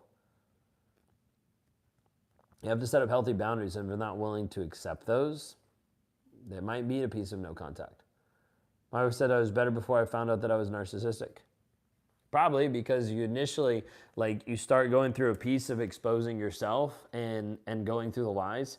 And if you don't have tools to actually heal from it, a lot of times it'll leave you strapped and stuck. It's a hard one. Every sentence is a curse word, raising her voice. She's very insecure. I've taken care of her for years. I expect more appreciation, not the disrespect. So, if you don't want to be in a relationship with that disrespect, then you might need to consider setting up different boundaries or leaving. Is reactive abuse a thing? 100%. I read on a little bit after my narcissist called me a narcissist. Is very frustrating. Reactive abuse is where a narcissist pushes your button so much that you react and it looks abusive. Then you take on porn addiction and narcissism. A lot of times they go hand in hand because a narcissist has very much addiction, and a lot of times they're addicted in sexual matters. Why would a narcissist put a fake temporary restraining order on someone? To scare them, to be able to get them under control. Thank you for having this. You definitely have opened my eyes so much. Karen, I'm glad to be able to hear that. How to deal with tantrums and screams. So you're dealing with the tantrums and the screams of the narcissist. I would say gray rock, walk out. One of the thing with a tantrum or the scream, if that's coming from the narcissist, you have to understand, if you give into that, then he knows that's always going to work on you. Ignoring them works a good difference. Yeah, 100%. Everything with a narcissist is frustrating. They're trying everything on you. 100%. So don't accept it. He can say whatever. Don't accept it. Easier said than done. So I need you to listen to this. We're going to take a rabbit trail. If you're watching this video and you have blue hair, then this doesn't apply to you. But if you're watching this video and you don't have blue hair, and the narcissist in your life comes in and he's like, I can't believe you. You're such an idiot. You look ridiculous. You look stupid because you have blue hair. And you're sitting here and they're like, did someone dye my hair last night? You look at yourself in the mirror and you're like, I don't have blue hair. So yeah, he's crazy because I don't have blue hair. So this is kind of ridiculous. It doesn't hit you the same because there's no truth to it. The reason why he triggers you and controls you so many times, why he pushes your buttons and it causes a reaction, is because there's something underneath the surface, a story that you believe. He might degrade and devalue and you believe, well, maybe that's true because maybe this is all I'm worth. Maybe I'm not good enough to be in a relationship. Maybe I'm not a good enough mom. Maybe I'm not this. And all these stories that have been triggers deep down inside that either he planted or you originally had, they start to be able to pull you back. They start to be able to trigger you. You get a reaction out of you because there's something underneath the surface, a sliver that you actually believe. The only way a trigger actually works is if there's a story underneath the surface that you believe in. Does that make sense? If that illustration makes sense, just type in makes sense into the chat. We need to be able to understand this. When you get triggered, the only way that you actually get triggered is if what is triggering you is a story that actually has a root. Doesn't mean it's 100% true, but it means somewhere, somehow you believe it. You believe you're not good enough. You believe you're not a good enough mom. You believe you'll never find love. You believe you'll never find a connection. You believe all these different things. There'll be different things that you believe subconsciously that if we don't help you rewire those beliefs, you'll always be triggered. You'll always be trauma bonded. You'll always be stuck. Why a narcissist cannot put up being alone? Because there's no supply. And if they're alone, they're left with, I'm the cause of my own results. They don't like that. What advice do you give me? I'm 11 years old and a girl and I have a boyfriend. You have an 11-year-old, a girl, and a boyfriend? What is the advice? I don't know what we're asking. Makes sense. Why? What if they do the opposite? Go stone cold and say nothing, don't assure you or beat you up. It's another way they're trying to trigger you. Trying to have control. Of like, oh, I'm going to go silent so that you have to beg for my attention. Because when you beg for my attention, I feel better about myself because then I feel like you're actually chasing me and you actually want me. When in reality, you're just like hungry and you're trying to look for food and I'm the only closest thing. So you keep coming after me over and over and over again and I keep pushing you away. I keep getting colder and colder because I like the game. I like the chase. This is how screwed up it gets. The narcissist comes into your life, slaps you across the face, and then runs away from you. And you run after him screaming, why in the world would you do that? I hate you. And in his mind, he's like, see, she still loves me because she's still chasing me. See? Because realizing you're being triggered takes time, though, until I figured it out. Covert narcissist became obsessed. Stalked me online, moved to a different continent to stalk me physically. We were never together. I'm safe now and moved. Should I be scared? I would always be very safe and continue to protect yourself. Why they copy my traits? It's called mirroring, and it builds a bond in a relationship really fast. What do you do if your original abuser comes back in your life to destroy you? My brother is evil. What can I do to combat his lies when I live here and people believe his BS and I cannot escape this? If it's in like the legal realm, you can file for like defamation. If it's not, or if you're at a place where you're like, hey, like, well, the biggest thing that I say in a smear campaign, and like 50% of the time people like it, 50% people don't, but it's fine. Smear campaign only works when people believe the other person because you're acting that way. Like if you continue to show up honest and truthful to you and you continue to do things that are anti what this person's saying, eventually people start to see like, oh, like she's not really triggered. She's not really reacting. She's not having reactive abuse. She's not responding this way that looks toxic. Why don't they give you closure and always come back? They will never give you closure because closure doesn't come from the narcissist. They'll always come back because you continue to allow it. It's not about, oh, is he actually going to leave me alone this time? It's no, are you actually going to heal to the place where you don't allow him and accept him back in? When God is involved, anything is possible. Yes, however, God is not a narcissist and doesn't force you to do something against your own will, which means you can actually get to a place where you lie to yourself and you lie to God, and as a result, no change is possible. So be careful of the reasoning that goes with that, because then sometimes people sit back and be like, well, God's going to fix it. Well, no, he's actually not, because he partners with humans. And if his partnership with the narcissist isn't willing to be honest, nothing's going to shift. Nothing's going to change. As narcissistic, when she gets emotional, I have hurt her by lying to avoid the conversation. Then I get upset and blame her for the fight. It takes extreme action to make me break and see her. Yeah. Because oftentimes you're only looking at yourself, looking at how do I protect myself in that moment. Why do they make me go in circles when I encounter them? Because he wants you to continue just running. He's in control. If he's in control of your struggles, he's still in control. Weirdly enough, I haven't faced this smear campaign and we don't have any mutuals. I have gone underground. Does that make him angrier? It could just ignore you and move on to the next person. Are their actual friends just tolerating them or willingly blind to their behavior? Sometimes they're willingly blind to the behavior. Sometimes they're like not getting abused in that aspect, so they're going to still be around. Does not even answer. They don't give you closure, so they come back. It's a huge emotional manipulation. All right, so let's talk about this. I was wondering if anybody's going to jump on that. Okay? Narcissists do not give you closure. Period. End of story. Narcissists do not come back into your life to give you closure. If they come back into your life to give you closure, it's manipulation. They're not actually going to give you closure. You cannot get closure from a narcissist. Now, let's talk about this for a moment, okay? This is a side note, okay? Let's talk about this for a moment. What is closure? What is closure? What is closure to you? Here's the thing that I need you to understand. Majority of times when people are looking for closure from a narcissist, they're at the core looking for the narcissist to accept the abuse that they did, apologize, and help them understand of why they treated them like shit. The thing you have to understand inside of this is the narcissist is not going to give you that response, is not going to be honest with you, and is not going to tell you why they did it. Oftentimes because they don't even know. They're just self-serving their own issues in the moment. The thing we have to understand inside of this, you will not get closure from a narcissist because closure doesn't come from a narcissist. Closure comes from you. When I say this, some people get upset. But you have to understand, when you start to get upset, it means we're triggering something inside of you, and we're triggering something that doesn't want to admit that when you stick in the place of needing closure from another person, you stay in a victim mode. Now, I might lose some people on here because you're going to get triggered. Play with me for a second. What happens, think of it for a moment, what happens if you never, ever, ever get closure? Does that mean you don't heal? Does that mean you can't move on? Does that mean you're stuck and the rest of your life is completely ruined because you never got closure? If that is true, then you're a victim to him still. A victim mindset, which is even worse than being a victim. So we have to understand, if you're looking for closure, okay, if you're looking for closure and you're looking for him to accept you, or you're looking for him to admit, or if you're looking for him to be honest, you're not going to get that. Because a lot of times this closure piece is you trying to look at him and trying to get him to admit that he hurt you. You already know that he hurt you. You already know the facts of the situation. You already know what was demonstrated. You already know the abuse that he did to you.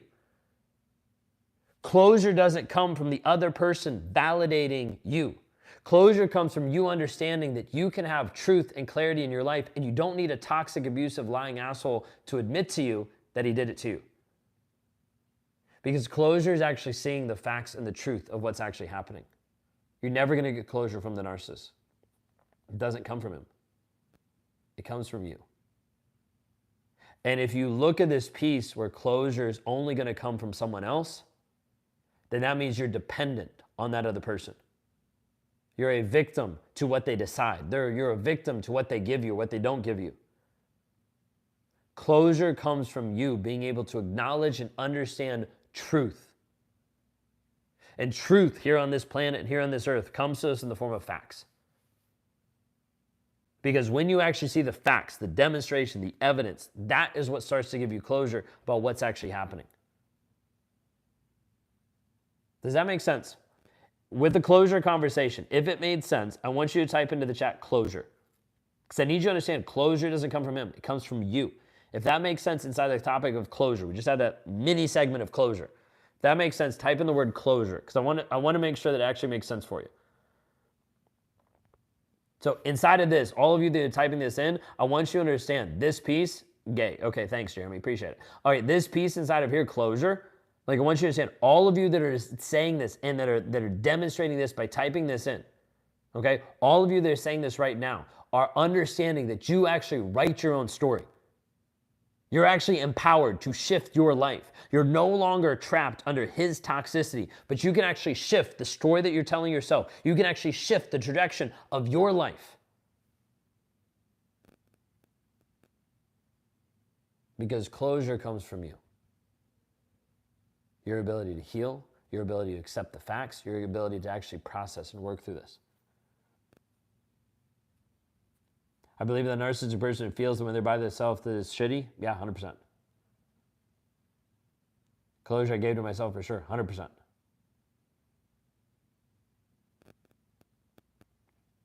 I'm gay and so is closure. Jeremy, you're also blocked, so take that and smoke it. As a narcissist, staying in reality is so hard after understanding why I abuse her. I want to sit in her pain. Yeah, 100%. Is it normal for a narcissist to control the partner's cell phone, like texting? My friend cut me off because I didn't feel comfortable near him, and I told her that. Yeah, 100%. He wants to control you. This piece you have to understand, when we're dealing with this piece of closure, wrapping this all up, when we're dealing with this piece of closure, if you're having a hard time seeing it, understanding it, figuring out how do I understand the facts, the evidence, all those things, that's what we actually teach you and help you find clarity. That's where we actually bring in the science of what we actually do here at Raw Motivations to be able to show you how you can actually get closure and understanding and see the facts and clarity on every situation that you're going to go into. Having a way to process it every single time. So if you want to know more about this, you can go to rawmotivations.com. If you click up at the top, you can click on Breakthrough Call for Women. If you've been in a toxic relationship, you want help healing from that, please go onto there. Let's talk. Let's have a conversation. I've got a couple of openings the rest of this week. Not many, but a few that are open where we can actually sit down and have a conversation, be able to see where are you at? Where are you at? What do you want? What's the gap in between? How do I actually help you cross that? If you want that, then go to rawmotivations.com. We'd love to be able to help you. Work my hardest to make his life so easy. Why does he hate me for doing it? Because he doesn't actually care. Doesn't care that you work so hard. He loves it. It's a piece of like, hey, this is great. I feel entitled because you should work hard to make my life so wonderful because I'm the most amazing thing ever. Like, you are my servant. You are my slave. That's what he's thinking. That's what he's doing. Thank you so much. I appreciate it. Appreciate you. Why do you compete with me as I change my own behavior for the better? He always wants to be in power and control. What kind of emotions and feelings our narcissists cannot feel? Narcissists can feel a lot of different things. Narcissists don't have this piece of like, I have no feelings. But a lot of times they have like an emotional unintelligence. Like, they're not really looking at the emotions the correct way. And they're not willing to actually express them or deal with them. What time is it for you now? It's just 10:30.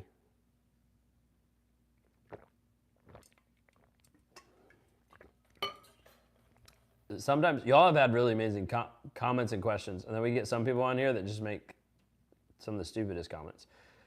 YouTube actually used to be at the very beginning of like my journey in posting. YouTube actually used to be the worst. Now I love interacting with you guys, but initially I went to TikTok, and TikTok was like my jam with lives for a long period of time because TikTok was more accepting, welcoming, and they're actually willing to like listen, interact, and ask questions. But when I first got on YouTube, it was wild. I would be talking through different things of like, hey, this is what I did, this is what happened. And I'd have people like spam like crazy. Like, they would actually type out like cheater, but what they would do is they would send each letter. So it'd be like C-H-E, like they would like literally like spam everything. So I was like constantly like blocking. I had to have like a bunch of like admins and people to help because there was so many people that was just like spamming and putting so much shit inside of the comments that other people that wanted to have like answers couldn't even get it. So it was like ridiculous like early on. Narcissism only is coming up once they are triggered. In most cases, unaware people are not even aware of how it goes due to automatic nervous system response. I'm not sure what we're saying there. How does your angel of a wife handle you helping people? Mine always seems tired until it's time to be a hero from someone else.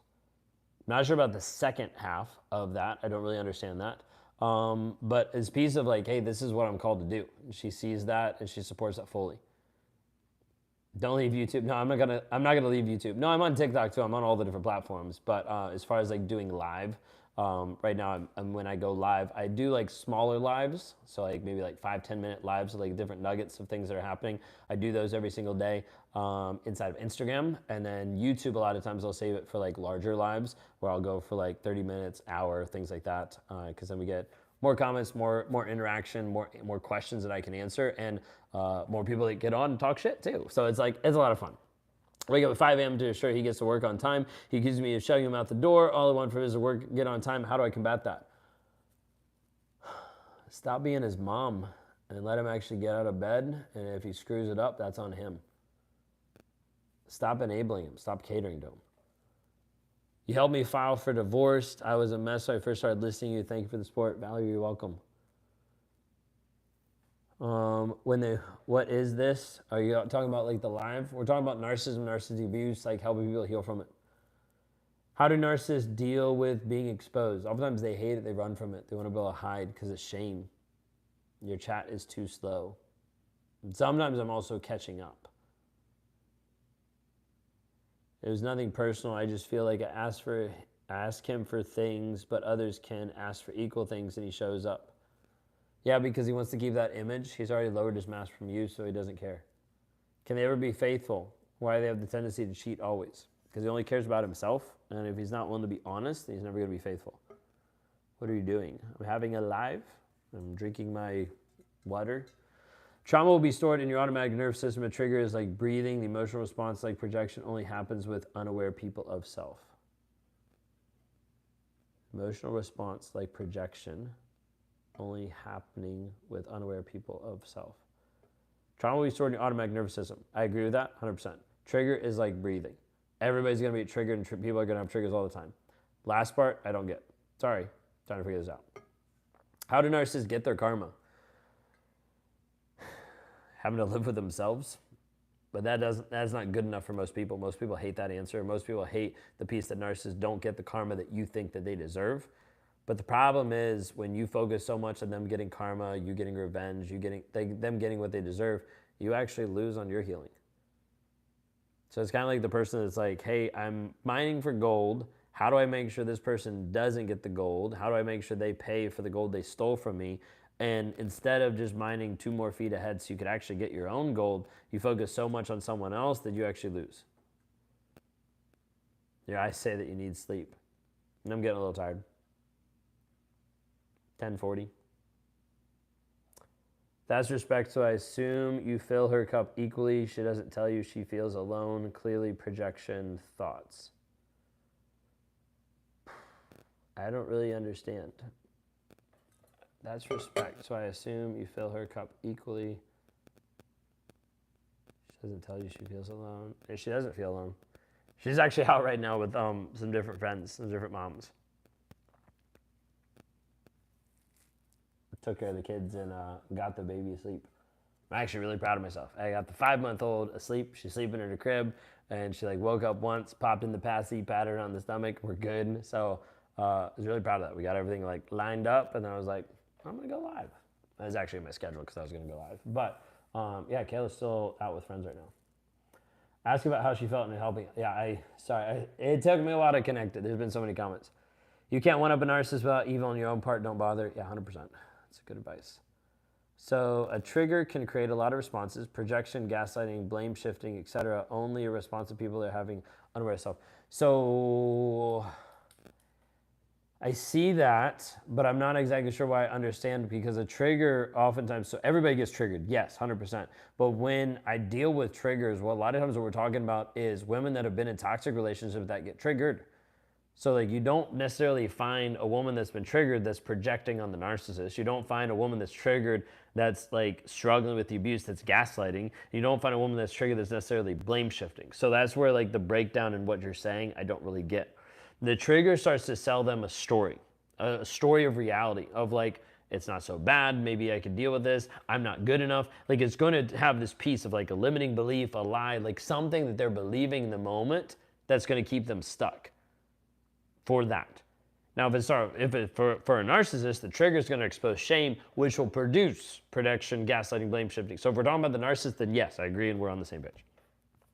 We are controlling narcissists. All narcissists are controlling. So yes, I was also controlling narcissists as well, 100%. Is a narcissist aware of their projecting? Best way to be able to put this, typically yes. And then also it's a piece of like, if it's in a piece here that I'm feeling it, I have to project it so that I don't feel it anymore, and then it's your problem, it's your fault. So to heal narcissism is just making them constantly aware. Yeah, if they're willing to be aware, yeah, I can see that. But it's also like they have to be able to know how to be able to heal the shame, how to be able to heal the trauma pieces, how to be able to heal the story they're telling themselves, the lies. We do more on rewiring your brain to be honest and fixing, running from the same. We do, I do a lot of that inside the programs that I run with. I've got a lot of videos on it. Interesting, just like as a random side note, videos that talk about rewiring, videos talk about changing the story, have the lowest interaction, lowest views. Because a lot of times it's not what people want to hear. Because what they want to hear is they want to hear the trauma, the negative, like the negative views travels, right? But the actual piece of like healing is really hard. Because people come in, they want to be able to see, okay, what's wrong with this, what's wrong about this. But when it comes down to it, like we have to help you heal you, period, that's it. Like we'll focus on the narcissist, but then we have to be able to focus on you, because if you don't shift you, nothing's going to change. Shame comes from following your ego, ignoring your soul, heart, and belief. I don't even think about that.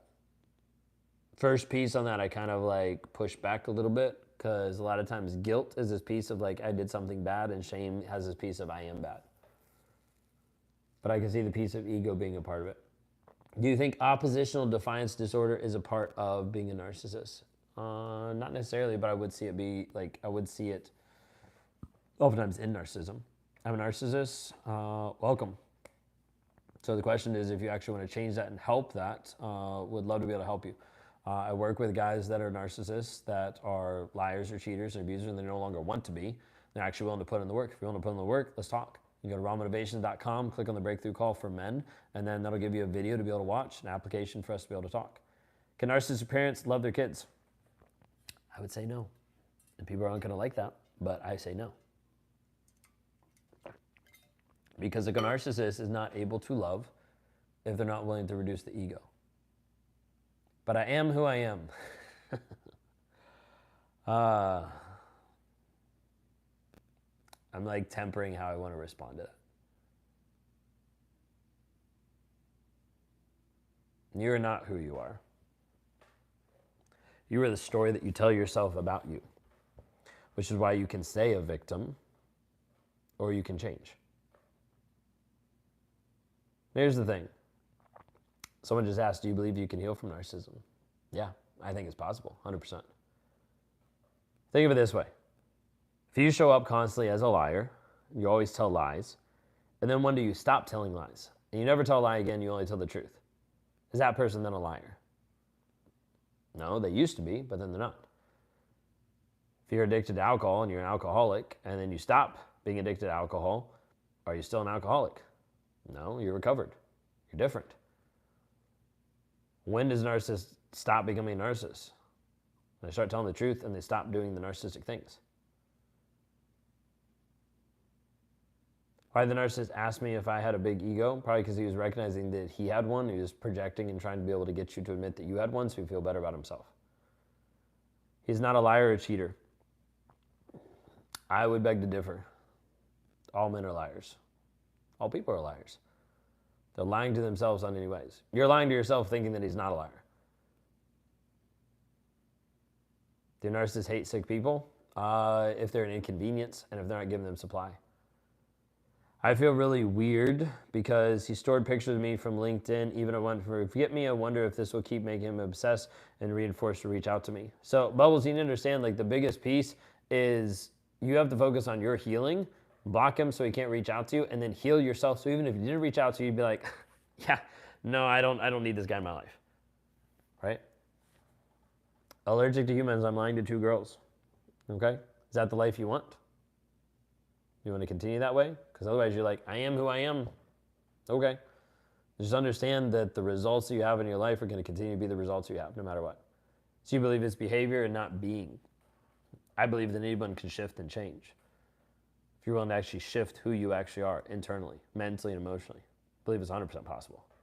Why? Because I've got lots of proof and evidence of how my life is completely different than what it was 5 years ago. So that means that my father, who was a malignant narcissist, never loved me. Yeah. I know you don't want to hear that. But what I would ask you is not the piece of how you felt, and not the piece of like, did he or did he not? What was the evidence? What was the demonstration? If you don't have the evidence of the demonstration, then it's true. He didn't love you.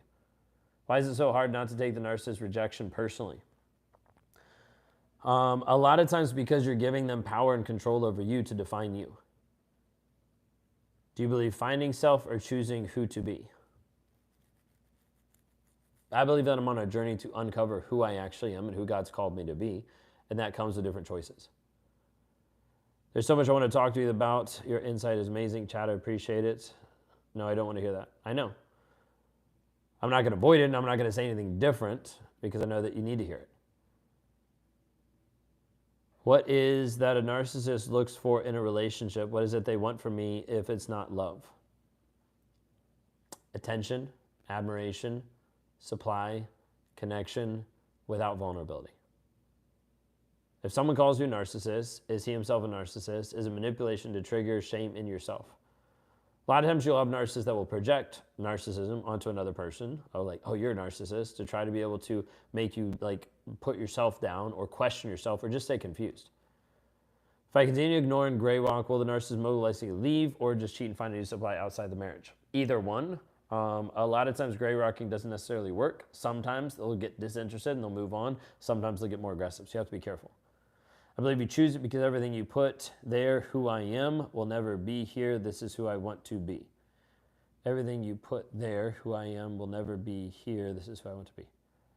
I love your thought process. I have a hard time following it. And it's not you, it's probably more on me. But I believe we can create, we can grow, and we can develop. So it comes down to a piece of like who I am. I'm actually working on these. I actually have these. I have a 3-minute audio that I listen to every single morning, and I try to at night, but half the time I forget. So I'm working on that consistently at nighttime. But a 3-minute audio that is actually working on declarations of who I am.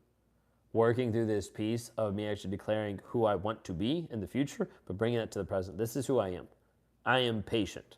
Am I always patient? No. Is that who I want to be? Yes. How do I continue moving forward? One day at a time. I saw this one before. Did I suffer from depression? No, I didn't. That wasn't a piece of my journey.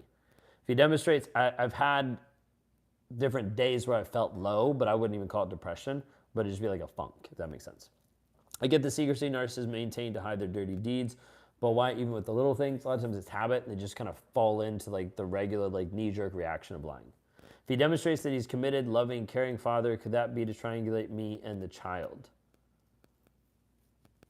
If he demonstrates like he's just like showing an image, then yes. What is their breaking point? A lot of times narcissists don't have a breaking point, don't have a rock bottom, because when they get to rock bottom, they'll switch it and they'll act like a victim. So much healing comes with accountability on each and every end. Thank you for your response. I hear this a lot, but I find your response is kind. I appreciate it. I love what you're like asking and thinking. Basically, if you took your normal comment, let's say if it's like 3 sentences, and you just put the 1 sentence and then explained a little more, I might track better with you, just for what I've noticed. But I love just what you're thinking, what you're putting out there. Why did you develop narcissism and how? A big piece of that was, Courtney, thanks for jumping in, appreciate it. A big piece of it was early on, not being able to process emotions, not being able to process guilt and shame, having a disconnect, having a lack of emotional safety where I couldn't actually talk through emotions, couldn't deal with them, couldn't work through them, starting to lie to be able to avoid accountability, different pieces, disconnection from primary caregiver early on that produces different piece of like, that'll affect like empathy, that'll affect sometimes the gray matter, a lot of different pieces inside of that. So like a whole melting pot of it. Spoke to my husband, father because I just need to tell someone. Turn out the father is just blocked-minded as my husband. Said that if I were his daughter, he would have encouraged me to leave. How can you tell who's the narcissist out of it? I'm seeing the narcissist say the victim is the narcissist. Why they do that? To keep them confused. If they keep them confused, they won't move. If they don't move, they're going to die. Like the person that they are is going to disintegrate and disappear. Like, you have to understand, the narcissist doesn't have to do all this crazy stuff to convince you that you're crazy. He just has to keep you confused. If he can keep you confused and you're like justifying stuff and you're like being like, no, I'm not this way, like you're doing all this stuff, like he still wins. Is it more scary than usual the narcissist is in a delusion, that we are in a relationship? Is that more weird than usual? I wouldn't say necessarily more weird than usual. Like, they're all kind of weird. I asked earlier, why did narcissist X pretend to be a Christian? Is that because it made it hard for me to believe he's a narcissist? Yeah, 100%. It could be easier to believe that he's a narcissist because he's a Christian. You're like, well, he's probably not that. I don't really think that there are Christian abusers. I think they're just abusers because you can't have an impact with God and then not walk away changed. So that's a big piece. Why do narcissists do the yo-yo? I'm a wife of a narcissist, super empathic, never respected, appreciated, felt truly loved. How do you tell what's reality? You go by the facts. Do the yo-yo want you can't live without you, but you never actually do any work to change and get upset if you point out that they aren't trying to change, they're putting in the child performance. So he's just yo-yoing, he's just keeping you confused. If you stay confused, you're going to stay in the relationship. Why do you identify yourself as a narcissist? 1, because of therapy and the diagnosis. 2, going back to our question earlier as we were talking through this piece of like, can narcissism actually be healed? There'd be a piece that I still talk about it, still interact with it, but it's a piece that internally, I don't always identify with it. As far as like, that's not how I'm acting, that's not how I'm showing up, that's not how I'm loving my wife and my daughters. Like, those are things that are completely different now. But I have to go back to the same pit and pain in the place that I was to be able to talk about it, to be able to share with, this is who I was, this is what I did, this is how I showed up. Because that's where people are and that's where people need help. If you leave a narcissist, then accept the Hoover and take him back as a true, he'll leave and it'll be brutal. I would say that's maybe like a 50% of the time. A lot of times if you go back, the abuse ramps up or gets worse. I'm new to narcissists, always accuse you of cheating when you're not. Oftentimes they do because they're projecting their own cheating onto you so that they feel better. And they're like, oh, well, if she's cheating, then I feel better about my cheating. Do you ever go back to the rage and manipulation as a knee-jerk reaction?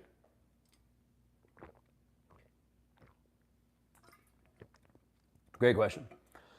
Manipulation, I would say not so much, and not even in like the past. Like, I can't even remember the last time of like manipulation. Rage, there's still triggers that will activate different pieces of anger and rage. The difference in it now is the length of time and also like the chaos that ensues afterwards. So what I would say is my wife and I still have arguments. Like we're human, right? Like we're still going to get triggered. We still have frustrations. There's less times that I'm actually raging out in an argument, in something like that, because of being able to learn and control my emotions. There are times where I still will have anger, or I still might raise my voice, or I still might get upset. Yes, 100%. But the difference is there's a difference in how I'm showing up. Let's give an example. This is probably like, gosh, 8 months ago, 9 months ago, it was a while ago. Our daughter was having an extremely, extremely hard time going to bed. And inside of this, she was yelling, screaming at my wife. I'd already done some work with our daughter, and then I tapped out. It was my wife's turn. Like she was helping, she was stepping in, because we try to be able to do this so that we can try to manage our own emotions, because that's what we're trying to be able to help, right? So it got to a place where she was like just going off. My wife was trying to get her to go to bed. It was bedtime. She'd already like brushed her teeth, like done the bath, gotten her PJs, all this kind of stuff, and she was having a really, really, really hard time. It got to a place that she was actually starting to like attack my wife. Now it's a 5-year-old, so like yes, but like she's starting to like hit her, stuff like that. My wife's like trying to like keep her back and keep her safe, and that's where it kind of triggered me. Triggered me because I was like pissed off, because I was like, one, she's not listening, and then two, she's also attacking my wife. So there's a piece that I walked in and I just kind of went whoof, and like the rage piece came out. Now the difference inside of this exact moment is I felt frustration and anger, but I didn't feel rage. But what happened is when I came in, I raised my voice in a way that I would have in the past. So like you could put my voice and my tone, and you could put that compared to like a rageful moment in the past and be like, okay, those voices and tones are the same. But as far as like my anger, it wasn't like I raged out and then I was at a place where I was like still mad. It was like whoomph, because I like needed to figure out a way that I could just like shock her and stop her from what she was doing to get her to calm down, which she did.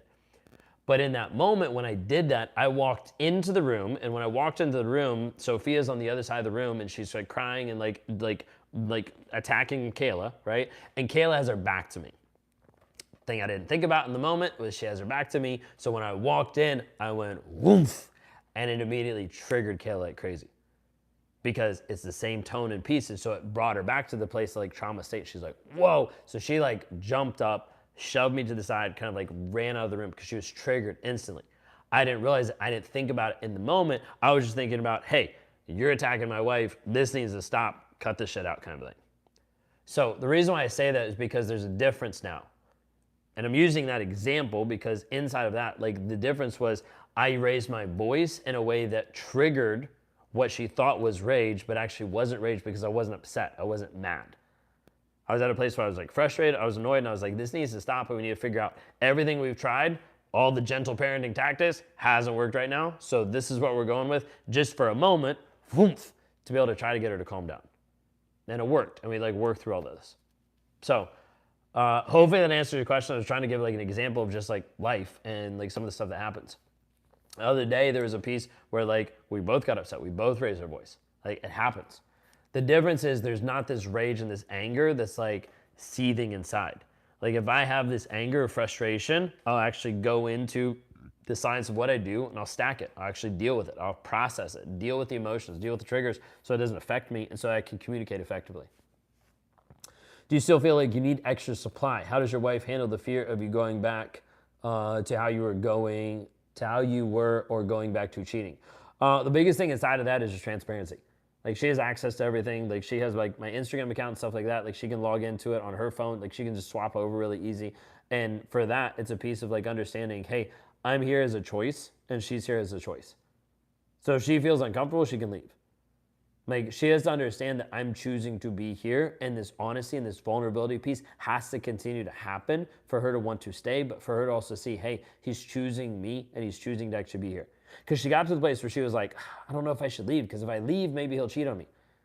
And someone had to get to the place where just like, you need to understand he's cheated on you already. So like we need to be able to understand, like you're not going to change it. Okay? What if no rage, no anger, no reaction, just nothing all the time? Even I warned a reaction because I'm melting down. He abandons us over and over. It sounds like he doesn't want to deal with your emotions because it's inconveniencing him. So he's just running away from it. You'll see this happen oftentimes. They'll just continue to run away from the conversation, from the emotion, so he doesn't have to deal with it.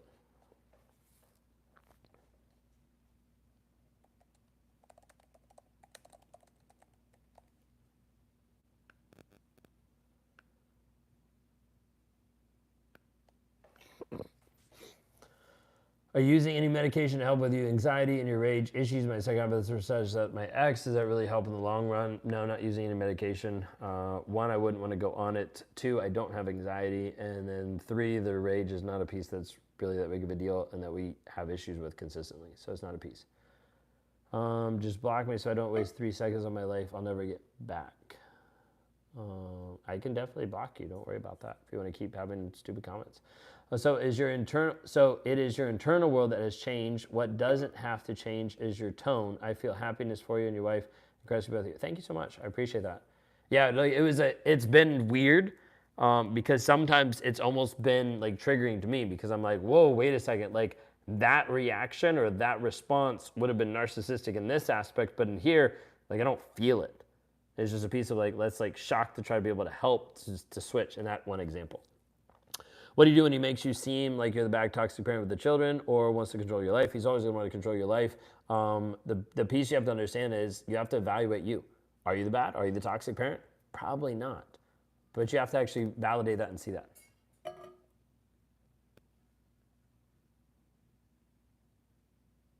think I just heard the baby. I'll be right back. Drop any comments. I probably weren't going to get to all of them, but I'm going to read it back. Let me check on her and put her in her passy real quick.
All right, I'm back. It was quick. It was false alarm. She dropped her passy, stuck it back in. We're good to go. It's one of the fun things. Like, so like Kayla's out with some friends tonight, and so took care of the 5-year-old and the 5-month-old, and the 5-month-old was having like different issues like sleeping. So was able to feed her, get her swaddled, get her all like wrapped up in bed, and the night was going well. She was down, she was everything. And then I was like sitting being like, there's part of me that's kind of like, like I wonder if Kayla's gonna be worried, like if she's crying, if she's not. So I texted Kayla, I texted her at like 8:51, and I was like, so far so good.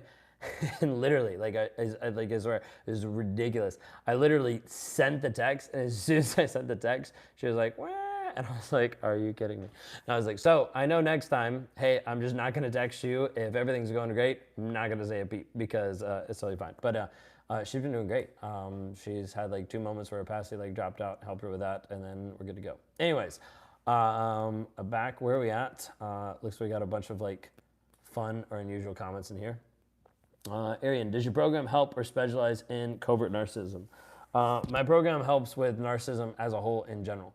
And I don't mean in general of like, oh, it's a general overview. No, you're going to get more info and more information and more help to be able to deal with all of it as a whole.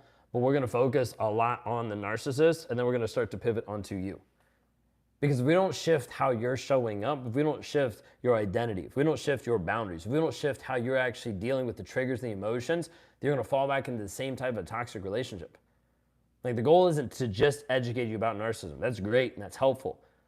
The goal is to help you actually transform your life, shift how you're showing up for you. Because if we can help you shift that, you can do anything. Why does a narcissist push you away once they realize you have flaws too, even if the flaws aren't necessarily bad? Oftentimes it's like putting you and like building you up so that you feel and you look amazing. They're like, oh, look, this person's perfect. And then as soon as you like disintegrate that by showing that you're human, they're like, yeah, never mind, don't want you.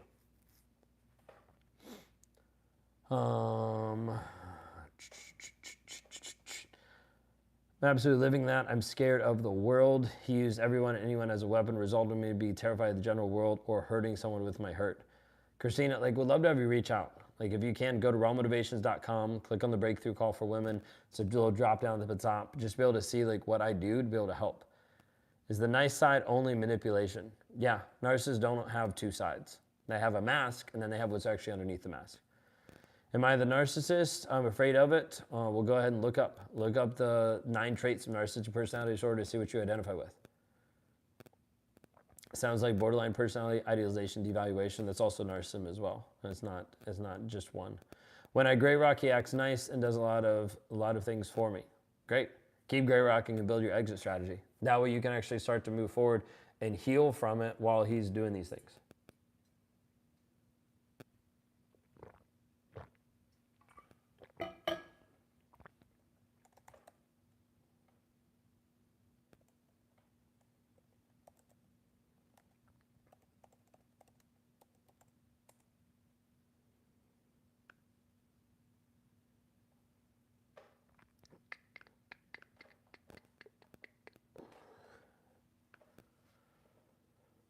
Does narcissists ever forget about you?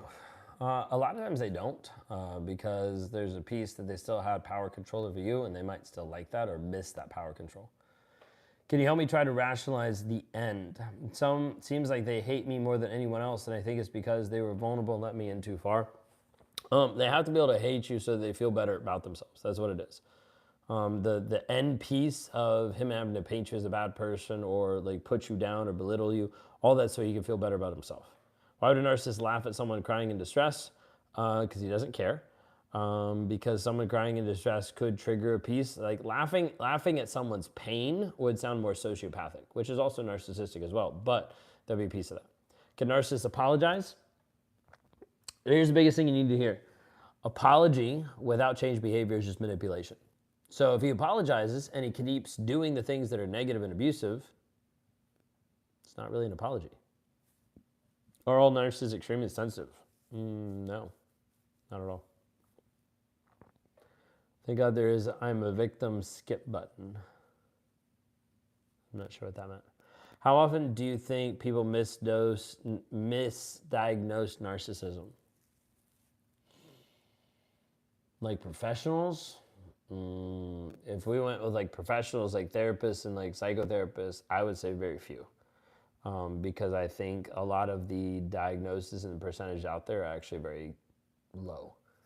Because it's like you're trying to diagnose people who don't go to therapy, don't admit it, don't be honest, and don't want the diagnosis. Like, how are you going to diagnose that? It's going to be a very small percentage that won't even get diagnosed. Why doesn't the narcissist Hoover this time? Why do you want him to Hoover? I think you have to understand, like, that question oftentimes stems from a piece that you're waiting and missing as Hoover because you think that that means he actually cares about you. Hoover just means control. Doesn't mean he actually cares. Narcissists often do apologize, but you can tell it's empty and ego-driven. Yep, 100%. How do I live with the idea that my malignant narcissist never loved me? You focus on you loving yourself, you growing and developing you.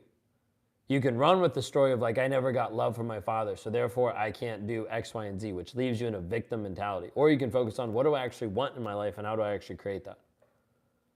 Is borderline narcissism? No. It's very similar. It's very close. It's in the same cluster B category, but it's not narcissism. As a narcissist, I know I feel bad and apologize, yet my actions keep being the same. I feel horrible for hurting her. So stop apologizing and start doing something different. You have to change the story you're telling yourself. You have to change the behavior. Otherwise, nothing will change. She'll get to a place that she'll be so tired and so frustrated that she'll just be like, I'm just done. I'm just going to leave because I'm tired of your words. Your words mean nothing. Apologies, I'm doing voice to text and on my iPhone. No, you're good. Where voice to text worked better 20 years ago. I know. Sometimes it's crazy. Love your direct and honest approach. Terry, I appreciate it. Especially like is the later it gets, the more direct I'll get. I'll just be like, bull. Psychotherapy important for the narcissist? Yes. I don't believe a narcissist can actually heal without therapy and without God. But even in front of that, honesty. If there's not honesty, nothing's actually going to shift. Nothing's going to change. Does that make sense? These are great questions. What other questions do you have about narcissism, narcissistic personality disorder, healing? If you're at this place where you're like, been watching my lives, been watching my content, and you're like, I want to actually heal from this, then it's time for you to actually make a change for you. I want you to go to rawmotivations.com. Click on the breakthrough call for women. If you're a woman that's dealing with narcissistic abuse, click on the breakthrough call for men. If you're a guy that's dealing with being a liar, being a cheater, and you're like, how do I actually rectify this? How do I work on this? Love to talk to you. Does the ex reaching out to the adult daughter who is absolutely cruel to consider a Hoover? She ignores him, but it hurts her so much still. Yeah, I would say there'd be a piece of that. I would say, like, as best you can, I would block him.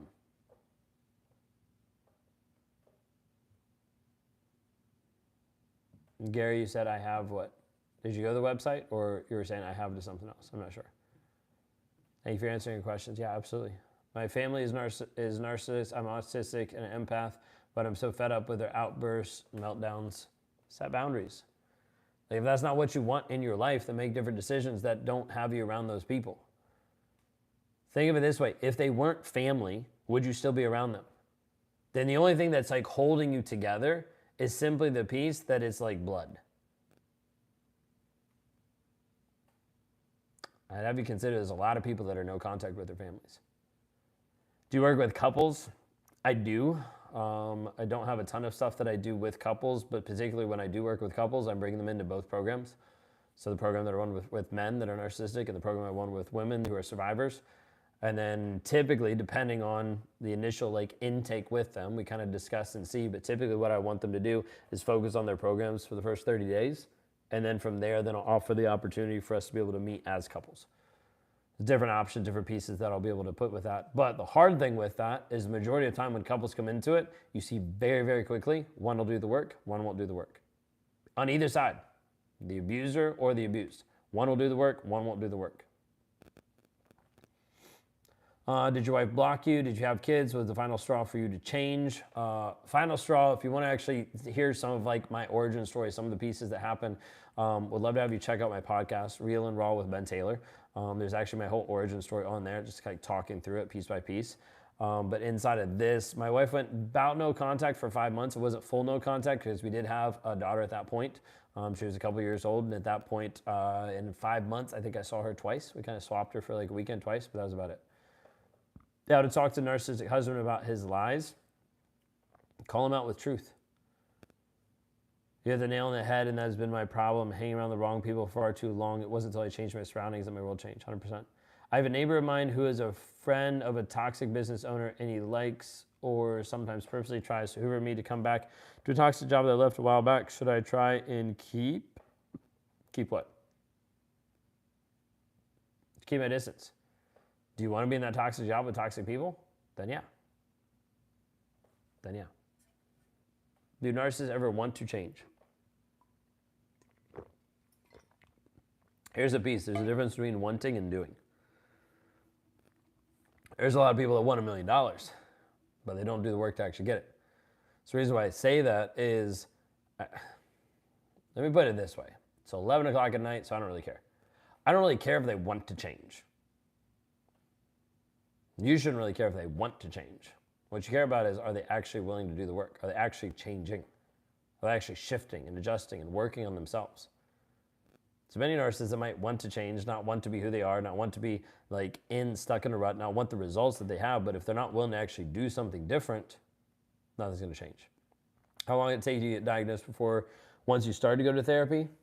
Probably, if you include EMDR therapy, probably about a year and a half. It was a good while. I walked in already knowing what I was dealing with, and it was a piece where they weren't necessarily going to label me, but it was a piece of like, okay, we'll work with you and figure it out.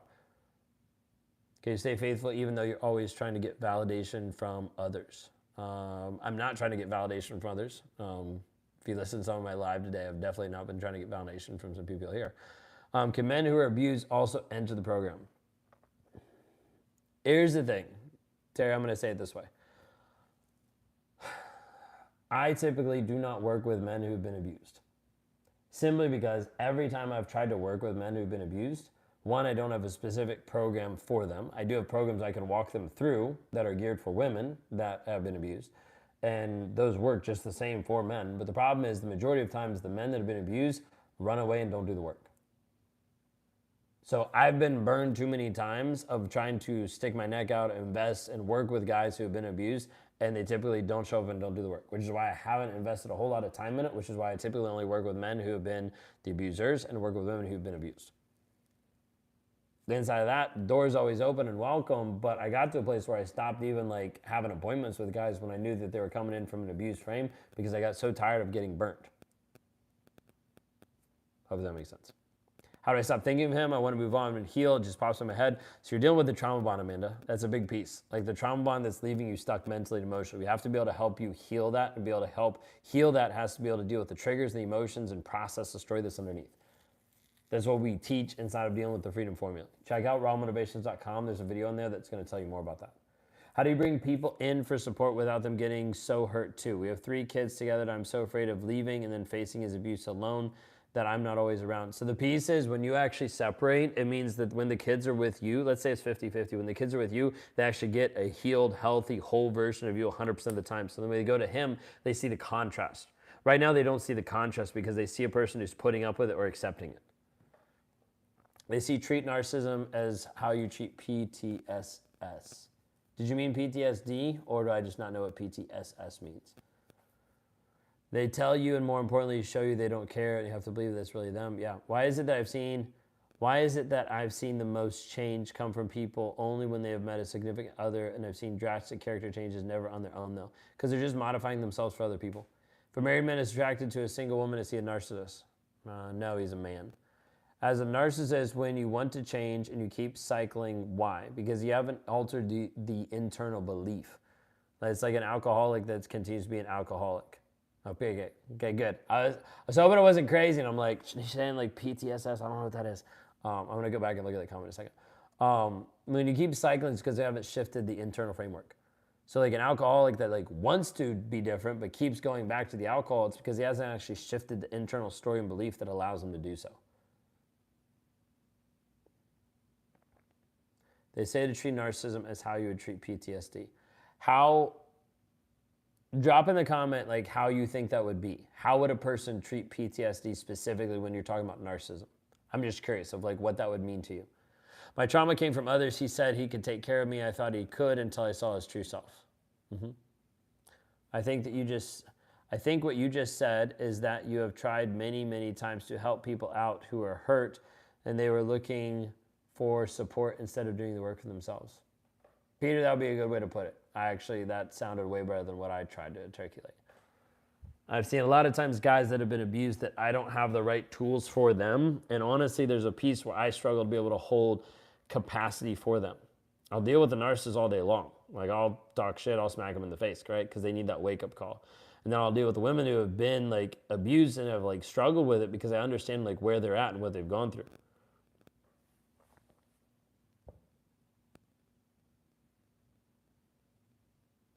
So this is the fun part when you get people that are in here just like spamming. Piss off, go to hell.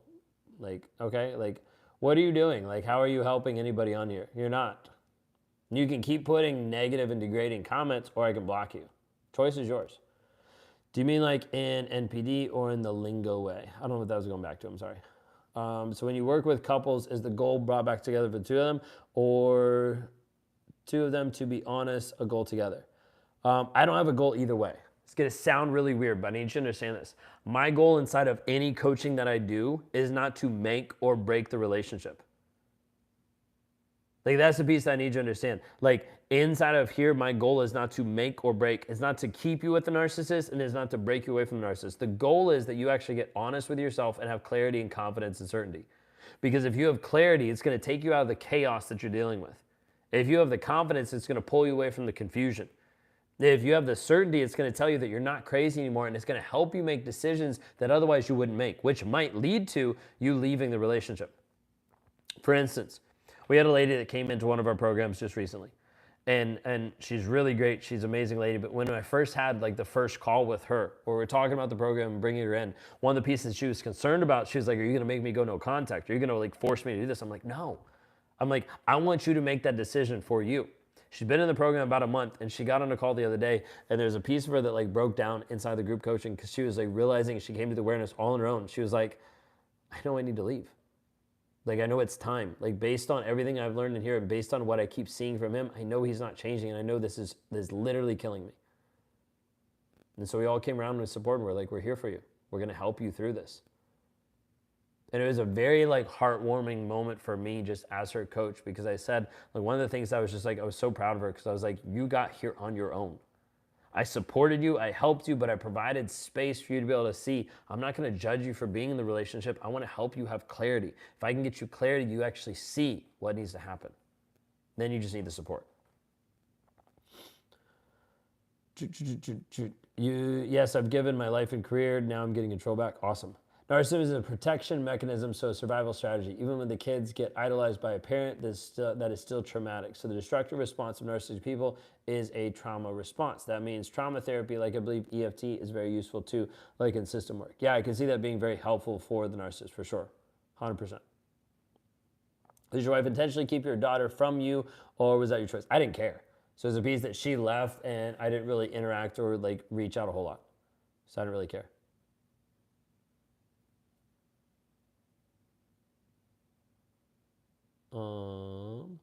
Facing a serious illness and want him to change before I'm possibly gone. I'm scared to leave my 16, 12-year-old kids without me to guardrail for them, advocate and explain. We were so isolated. Christina, that's really hard. I get that. Piece you have to understand, and is like the hard truth, is you can't force him to change. You can't make him change. The ex-narcissist is convinced he's not a liar. Can you explain how narcissists lie? I'm trying to understand how to be able to say how narcissists lie, like period. Like they don't tell the truth to themselves, they don't tell the truth to other people. So you're already pretty aware of what was going on before you went to therapy. Yeah, there was a lot of pieces that I already had some ideas about it. So like when I went into talk therapy, I already had an idea. I already did 6 months of EMDR therapy before I went to talk therapy. Terrified of the pain of the possible plus the pain of last year, putting us through, pretending and cycling. Yeah, I get that. How do you fully heal without closure or answers? Terry, as you probably would, a normal relationship that's ended. Terry, we had a whole section that was earlier, I think it was before you came on, that was talking through this piece of closure. I did this whole like side piece on it. But you're never going to get closure from the narcissist. And if you're always looking and dependent on closure from another person, then you're still in victim mode or thinking in a victim mentality, okay? The reason why I say that is because you can create your own story. You can actually heal and grow and develop you.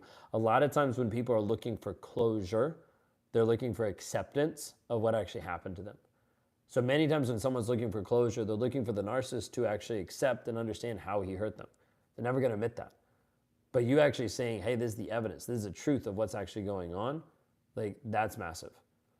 Do you think narcissists are created solely by their parents or a combo of all influences life? A combo of all influences life. Saddest thing is when you talk about narcissist, people really don't love their kids. Yep, 100%. Should I be more afraid of my toxic narcissistic boss who I had left a toxic job from than being afraid of my own toxic older brother and his landscaping business? Like you're with the landscaping toxic brother now versus like, I would say like worry about the one that's like there. Like don't worry about one that's not there. Focus on your growth and development. Like worry about the one that's there. I think I'm the narcissist. Reach out. Go to rawmotivations.com. Let's talk. Let's see if you are. What are the top signs of being a narcissist? A biggest one that everybody touts is lack of empathy. Like they're not empathetic. They can't feel empathy, things like that, which is not 100% true, but that's a piece where they'll lack empathy as far as like being willing to identify the feelings and needs of another person, like to connect or see, be able to understand. A lot of times a piece of like not being willing to accept boundaries. So because they feel entitled and manipulating you. There's a bunch of them. There's 9 different narcissistic traits. You have to have at least 5 to be diagnosed. I've got a lot of videos on YouTube about 9 traits, DSM-5, things like that. What advice do you have for someone who can't afford coaching? I lost everything because of him, including my job. Man, I would say go through all of my YouTube videos and take notes and actually like physically apply the things I'm talking about. Like there's not stuff that I don't share and that I don't express through here. There might be different nuances or pieces, but all the content's there. Can you be borderline and narcissistic? 100%. You can be both at the same time. Appreciate the scripture verses. I don't know exactly how that's applying in this exact moment. And right now you're kind of spamming the scripture verses. I get it. I'm a Christian. I believe in God. But also, you're not really helping win anybody over to your side just by spamming. Think about it.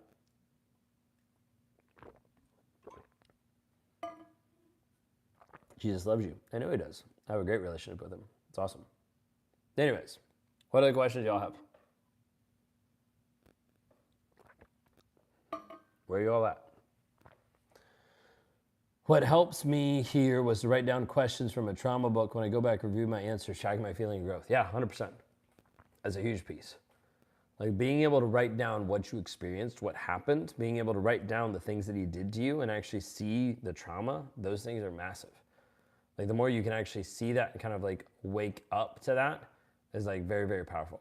Is it possible to help a narcissist, or is it better to leave him to figure it out on their own? The more you can help a narcissist is by leaving than actually trying to be there, because he doesn't respect you, he doesn't care for you, and the person that's abused you is not going to listen to you. Do you journal as a narcissist? No, I stack. It's the software and the science behind of all of my changes, all the pieces that I've shifted is stacking. It's learning how to reframe the story that I'm believing. It's the biggest thing that's like shifted so much. Jesus can't force healing upon another person. Okay? So like Jesus is not a narcissist that's going to force healing on another person. If the person is a liar, they're not going to be open to actually letting Jesus do a work. So you understand that. How did your wife trust your intent and sincerity after you realized you were intentionally using her? Consistency and honesty. Okay? Like the biggest piece is like her seeing honesty inside of what I was doing and a vulnerability.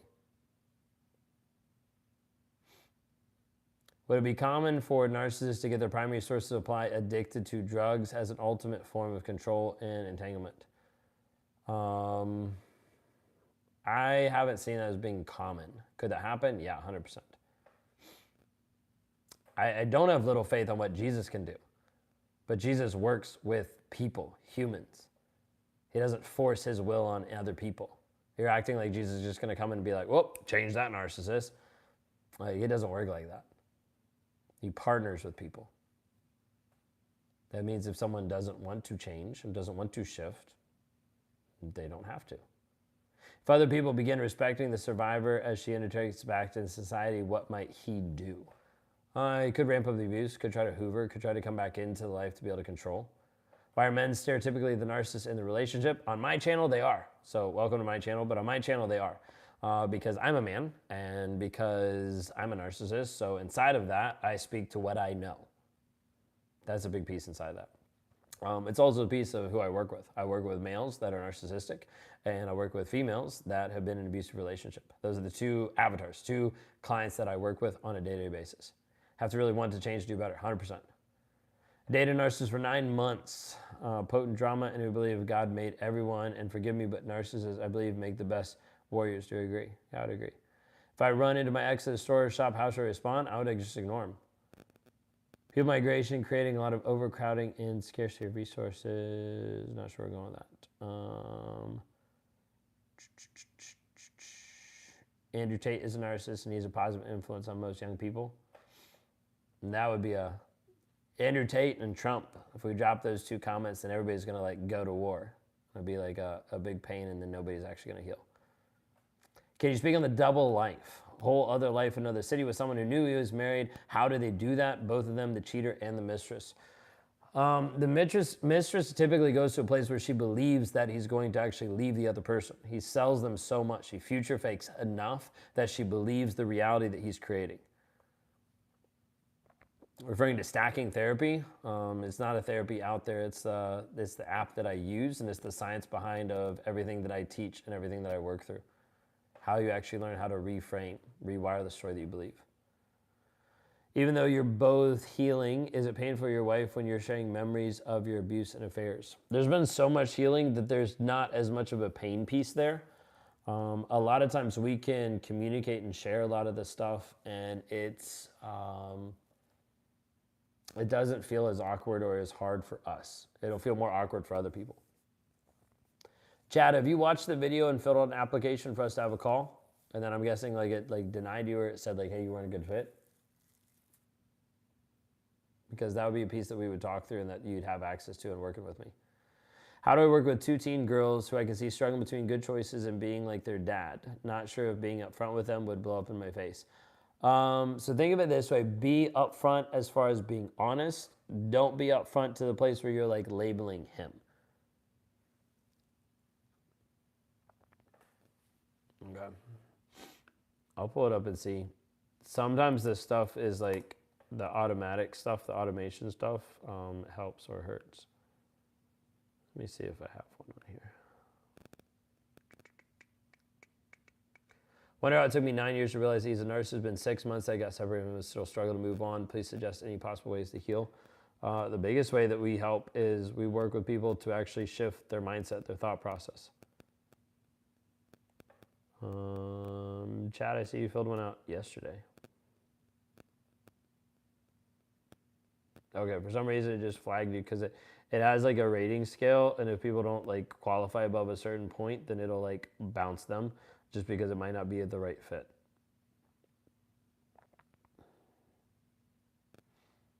And part of that sometimes is just the investment piece of making sure that it's going to be like a positive piece, or we'll be able to figure out how we can connect, how we can work together.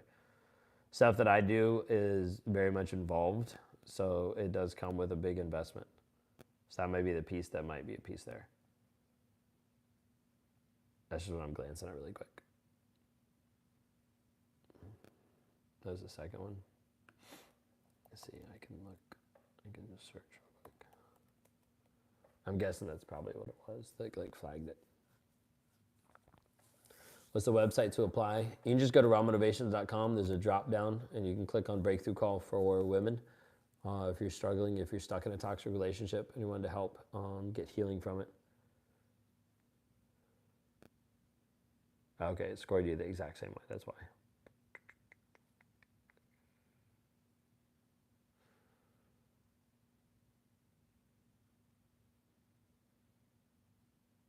Yeah, I think, Chad, the only reason why it like paused it was just because when you filled it out, it was like, hey, one of the questions was like, money is a constant source of stress. I don't have any funds or credit at all. And it's a piece like, hey, if we're going to partner together, there's a piece of like investment. That's just all it is.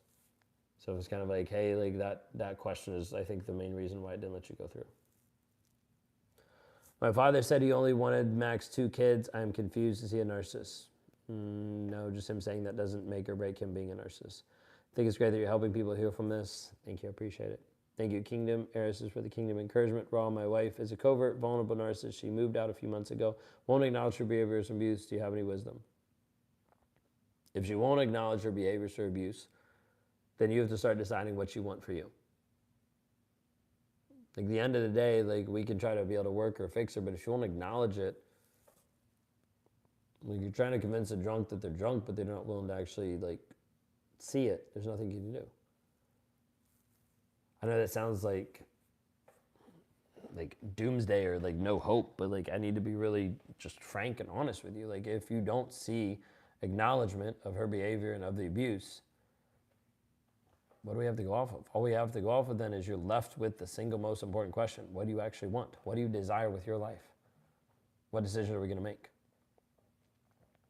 It's wild because no matter what you do, no matter how you grow and develop, no matter how you shift yourself, and inside this piece, it all comes down to the question of what do you actually desire for you?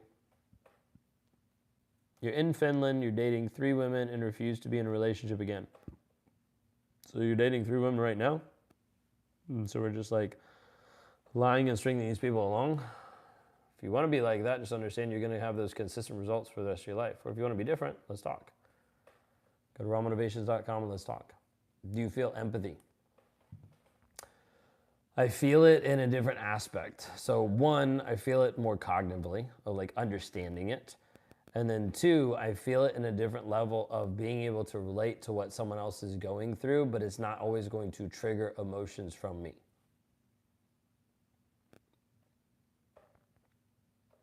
So like that's a big piece of like, if you're crying, I'm not necessarily going to start crying. Like, that's not the piece of like empathy. The piece of empathy that I try to be able to see and understand is how do I actually connect with my wife emotionally? How do I actually open up and like share and talk through different things? How do I actually identify and see where she's at? That's a big piece in there. What other questions do y'all have about narcissism, narcissistic abuse, dealing with it? Any other questions? Let's see. The website is rawmotivations.com. There's a couple of videos on there that you can see. I work with men that deal with narcissism or deal with lying and cheating. And I work with women who are survivors of narcissistic abuse. Do you meditate and still have inner conversations with yourself? Yes, I do daily meditation, at least 20 minutes every single day. Do you think someone can become a narcissist through a life experience that would be something else, not really narcissist? It'd be narcissistic fleas, wouldn't be a narcissist. Narcissism is brought on early on as a repetitive pattern throughout life. It's not something that you catch. It's not a cold you catch. I struggle there as well, connecting with emotions and connecting with her. She's hurting. I get that. Chad, shoot me an email. Just shoot an email to support@rawmotivations.com. Support@rawmotivations.com. And just ask them for my number. And they'll just send you my number, and then we can just text back and forth. Just kind of see where you're at, see if it would make sense for us to jump on a call. What happens with a narcissist when you expose them in the court system? If you expose them in the court system and it's done in a way that's effective, they might actually have a break or like a meltdown in one sense. Because you want to be able to expose things in a right way so that they're caught off guard and they like react. I seek feedback about things and he has 0, seems to invalidate, it's no use, and I should stop seeking his feedback. It doesn't seem like you're getting feedback from him, so it's going to be kind of pointless. I cannot tell if my husband is a narcissist. Actually, Chad, sorry. I have your application. Hang on. Dang it. Where did I have it? Hang on. I'll take care of it. I can actually do it here. Can I tell my husband is a narcissist? I realize he lies about so much and he needs people to see him a certain way. So what I want you to think of for a second is it doesn't matter if your husband's a narcissist. What matters is he's a liar. That's it. It's the biggest thing. He's a liar. Here, I've got my iPad here. Chad, I'm going to shoot you a text. I'm getting tired, I can tell. All right, let's see. All right, we could probably text tomorrow because I'm going to go to bed after this. All right, Chad, I'm texting you right now. You should see a text come through. There you go. Yeah, you're totally fine. I just you already have your number because you filled an application, so sorry about that. Do you think narcissists can be a good person? If they're willing to drop their ego, if they're willing to actually change the abusive tactics. Survivor narcissist, 18 years. Praise God, I got away from him. Jesus healed me. I'm glad to hear that. I'm really glad. Go to bed, you look exhausted. Right now, I'm still waiting up. Wife's not home yet. She's out with some friends. Can therapy help a narcissist if they're willing to be honest? Otherwise, it'll just be the same exact thing. How to stop them from yelling at you. Walk away. Like, you're not going to control him. You're not going to get him to a place of being like, stop yelling at me. And he's actually going to stop. Like, no. He doesn't care. He doesn't respect you, which is why he's yelling at you to start off with. Therapy can help a narcissist, but it has to be coupled with honesty. If he's not honest, therapy isn't going to do shit. It's like therapy only works to someone who actually wants to change, actually wants a difference, actually wants to be honest, is willing to be honest. If they're not willing to be honest, nothing's going to change, nothing's going to be different. If this helps, and if you're at a place where you're like, hey, wondering about this, like Ashley, I don't know if you had a chance, but at least go to rawmotivations.com and click on the breakthrough call for women. There's a video there that I want you to watch. And just watch it, just see if you resonate. If you resonate with it, fill out the application, let's have a conversation. Let's see where you're at and how to be able to help you move forward. The narcissist I would weep with me, but never had tears. Was just his mirroring. That's what it sounds like. It'd be a place where he's like trying to mirror to be able to build a connection or a bond, but he's not actually shifting. Can people with bipolar schizophrenia have narcissistic tendencies? Yeah, you can have a mix of anything. How do you change reactions to triggers? Dealing with the story that's underneath triggers. Every time you have a trigger, it activates emotions, it activates feelings, and it activates a story. The story is what has the trigger still have root, still have life. If we can change the story, we can change the trigger. We can actually eradicate the trigger if we shift the story that you believe. Can people, I read that. Okay, we're going back to this. The one here is covert, rarely yells, tried to break down my door, and broke a fence with the neighbors. So many kinds of narcissists. Yeah, 100%. Where did narcissism come from? A lot of times we'll talk about narcissism come from different trauma. It could be emotional, mental, psychological, sexual. It could be all different types of trauma early on. But it's improper view of shame and guilt because oftentimes it's running away and building up like mechanisms to try to be able to run away from that. There's also different pieces that are like genetic, like propensities, or genetic pieces that can attribute to it as well. It's also true for those healing. We have to be honest and also forgive ourselves for mistakes we made before we knew better, 100%. Like a big thing, so Sweet Pea, let me talk about this for a second. Like a big thing is we'll have people that have gotten out of a narcissistic relationship and they look back and they beat themselves up. And it's not fair. Like many of you probably do this. Like if you do this, like just like raise your hand, like type in me into the chat. You're like, yeah, I look back at the past and I'm like, how stupid was I? Like, why didn't I see this? How didn't I acknowledge this? Why didn't I figure this out to start off with? Well, you have to understand that's you looking back, and it's the same aspect of you looking back as you as a 4-year-old and being like, why did I not understand algebra? How stupid was I as a 4-year-old not to understand algebra? You have to understand you didn't have the education, the knowledge, you didn't have the awareness of the stuff you were going through. So it's not fair. You can't look back at yourself at the past and be like, wait a second. You can't hold yourself accountable for knowledge you have in the present. Like you made a wrong turn. You can't beat yourself up because you made a wrong turn because you didn't know it was the wrong turn. You thought it was the right turn in that moment. Like when you look back and you beat yourself up, like it doesn't help you move forward. All it does is keep you locked in the past. I was so stupid because of the past. Well, what about the future? What decision are you going to make different in the future?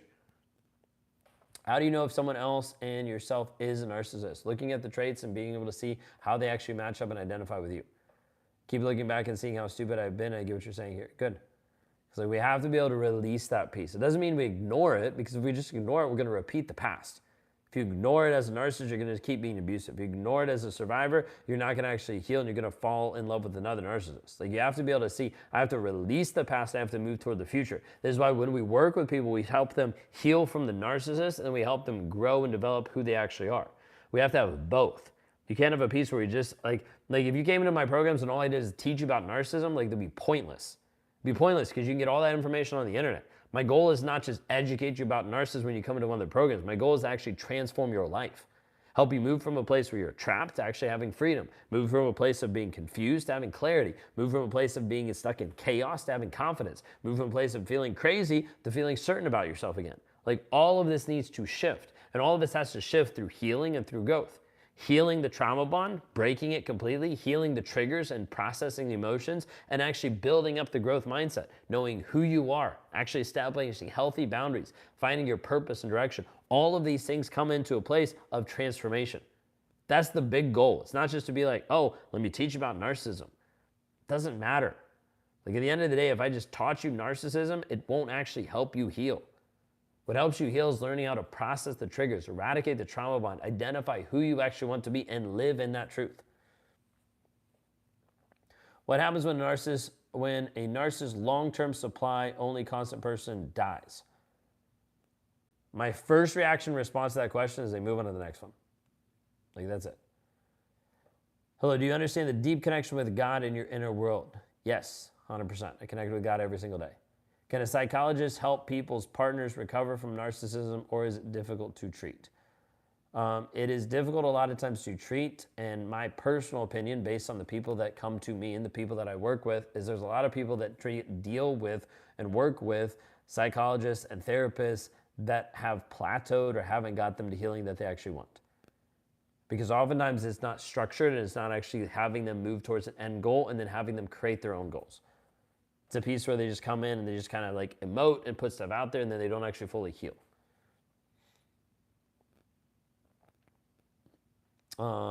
First time here, you learned you were a narcissist and healed with your wife. So if you want to hear more of my origin story and some of the pieces that happened to that, one of the best, most recent recordings that I have of that is actually on my podcast, Real and Raw with Ben Taylor.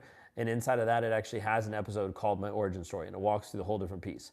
But yes, learned that I was a narcissist, and my wife and I separated. I started working on myself. She healed. She was able to actually break the trauma bond because of separating and working on herself, therapy, all this kind of stuff, and then continue to grow and develop where it made sense for us to come back together because how I had shifted and how I was different. Was married about 4 years, didn't show his truth after I said I do. Living nightmare, yeah, 100%.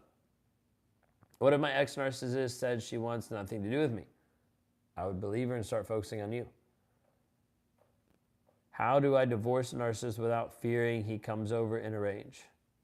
Understand that he's probably going to come over in rage and prepping and planning for that, so you protect yourself, but not letting that piece blackmail you into not divorcing. Narcissists are a bully's key sign. I'm a super narc who really hurt a wife over years. I hope I can improve through development as a person good enough to earn her back. So the thing I need you to understand really quick is if you only do the work to earn her back, you're going to fail. Like if you only do the work to earn her back, it's not going to work. Think of it this way. Like even with the guys that I work with that have shown up that are narcissistic or liars or cheaters, like if you come into my program and the whole main goal is just to win her back, I don't even want to work with you. Because I know that it won't work. I know that it'll fail because you'll behavioral modify the shit out of everything, but you won't actually have internal transformation. Outside of that, if you want to actually work on you internally, regardless whether you win her back or not, whether she heals and she's with you or not, if you want to work on it for you so that you're a better person, reach out. Go to rawmotivations.com, click on the breakthrough call for men. Let's talk. How to deal with a narcissistic stalker? I would go through the legal means. End up having a restraining order, throwing him in jail. I agree. I've just been trying to get her back. I learned you have to fix yourself, or it has to be yourself. You have to get to the place. So this is why. So Chad and sorry, I forget the other guy. But you have to get to the place you understand. If you don't get to the place where you're willing to walk away from everything to only heal you, nothing will actually shift. Everything you do will just be a manipulation and gaslighting yourself into believing something that's not actually true. How is it a narc can really show that they love someone? In my case, it's our kids. He really shows that he cares and he loves them. I don't get it. So, Christine, let me ask you this. If he's a really good father, how is he demonstrating that by being a really good husband? How is he demonstrating that?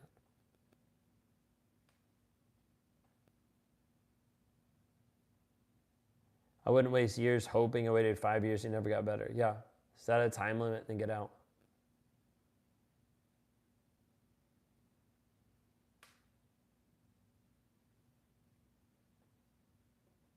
You have to focus on you and walk away. Yeah, 100%. Is there a main way a narcissist is created by parents or someone? What should parents avoid doing with their kids to prevent narcissism?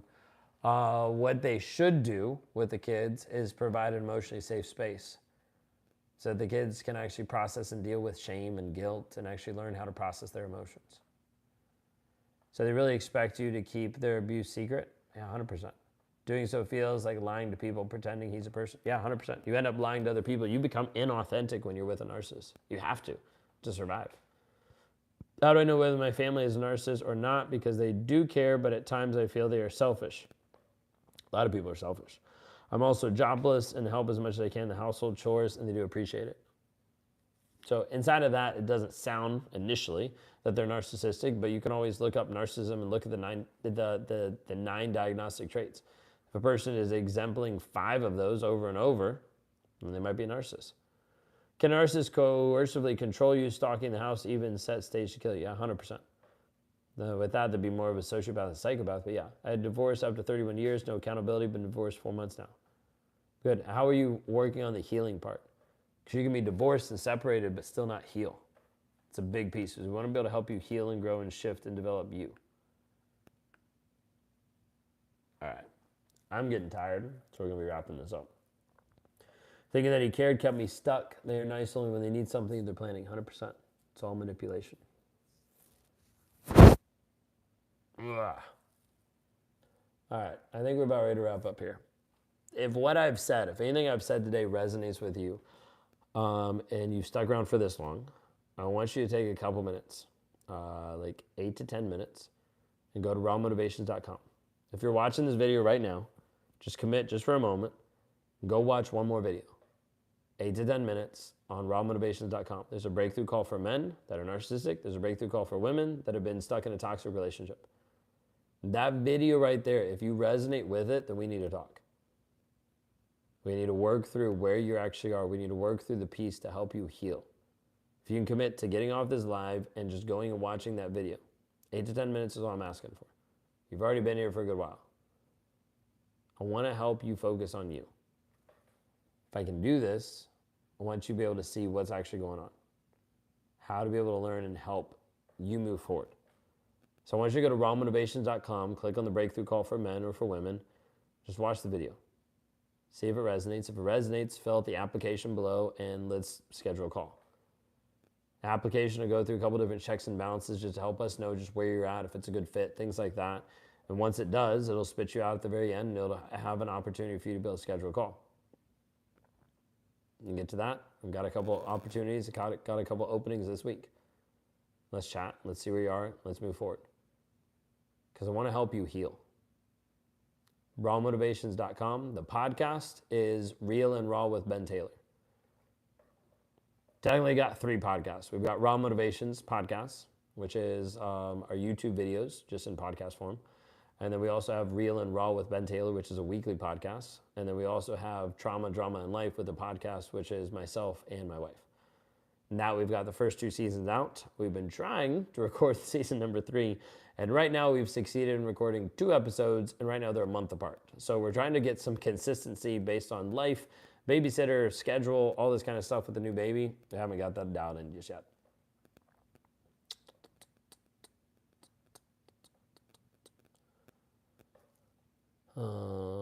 He's not, that's why I don't understand. How can he show that he loves them, but he's so hurtful to me? Because he doesn't actually love them. He's using them for supply. And you need to understand this. If we could have all women understand this, this would be massive. A man is not a good father if he's abusing the wife. He's an abuser. So it doesn't matter how he's showing up or looking or appearing to the kids. He's still an abuser. He's still going to end up abusing the kids long term. Because he's not a man. He's not honest. So it's very key that we understand that. All right, wrapping up for the night. If I can help you, if this resonates with you, then I want you to commit just to go watch this video. Rawmotivations.com. Click on the breakthrough call for women, breakthrough call for men. Watch the video. Let me know if it resonates. If it does, fill out the application. Let's talk. Y'all have a blessed, wonderful night. We're going to go ahead and wrap up, pack up here, get some sleep. Thank you all so much for being here. Just for you being willing to show up, listen, and put up with all this communication, all this back and forth, answering questions and things like that, because the goal is just to help provide just an outlet for you to get some clarity and understand. And the goal is like for me to be able to show, hey, this is some of the stuff that we talk about inside the challenges and some of the pieces that we're going through.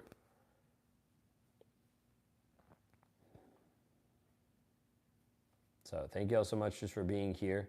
Y'all have asked some amazing questions. You all have connected and had a really great time just being here, and I appreciate each and every one of you just showing up. So if you can, share this with someone that might be struggling with this too. Some of this could help other people just understand different aspects of it. We've got a lot of different resources. You can see all of them on rawmotivations.com. Because once you want to help you move forward, to heal, to grow, and change and develop you. Y'all have a blessed, wonderful night.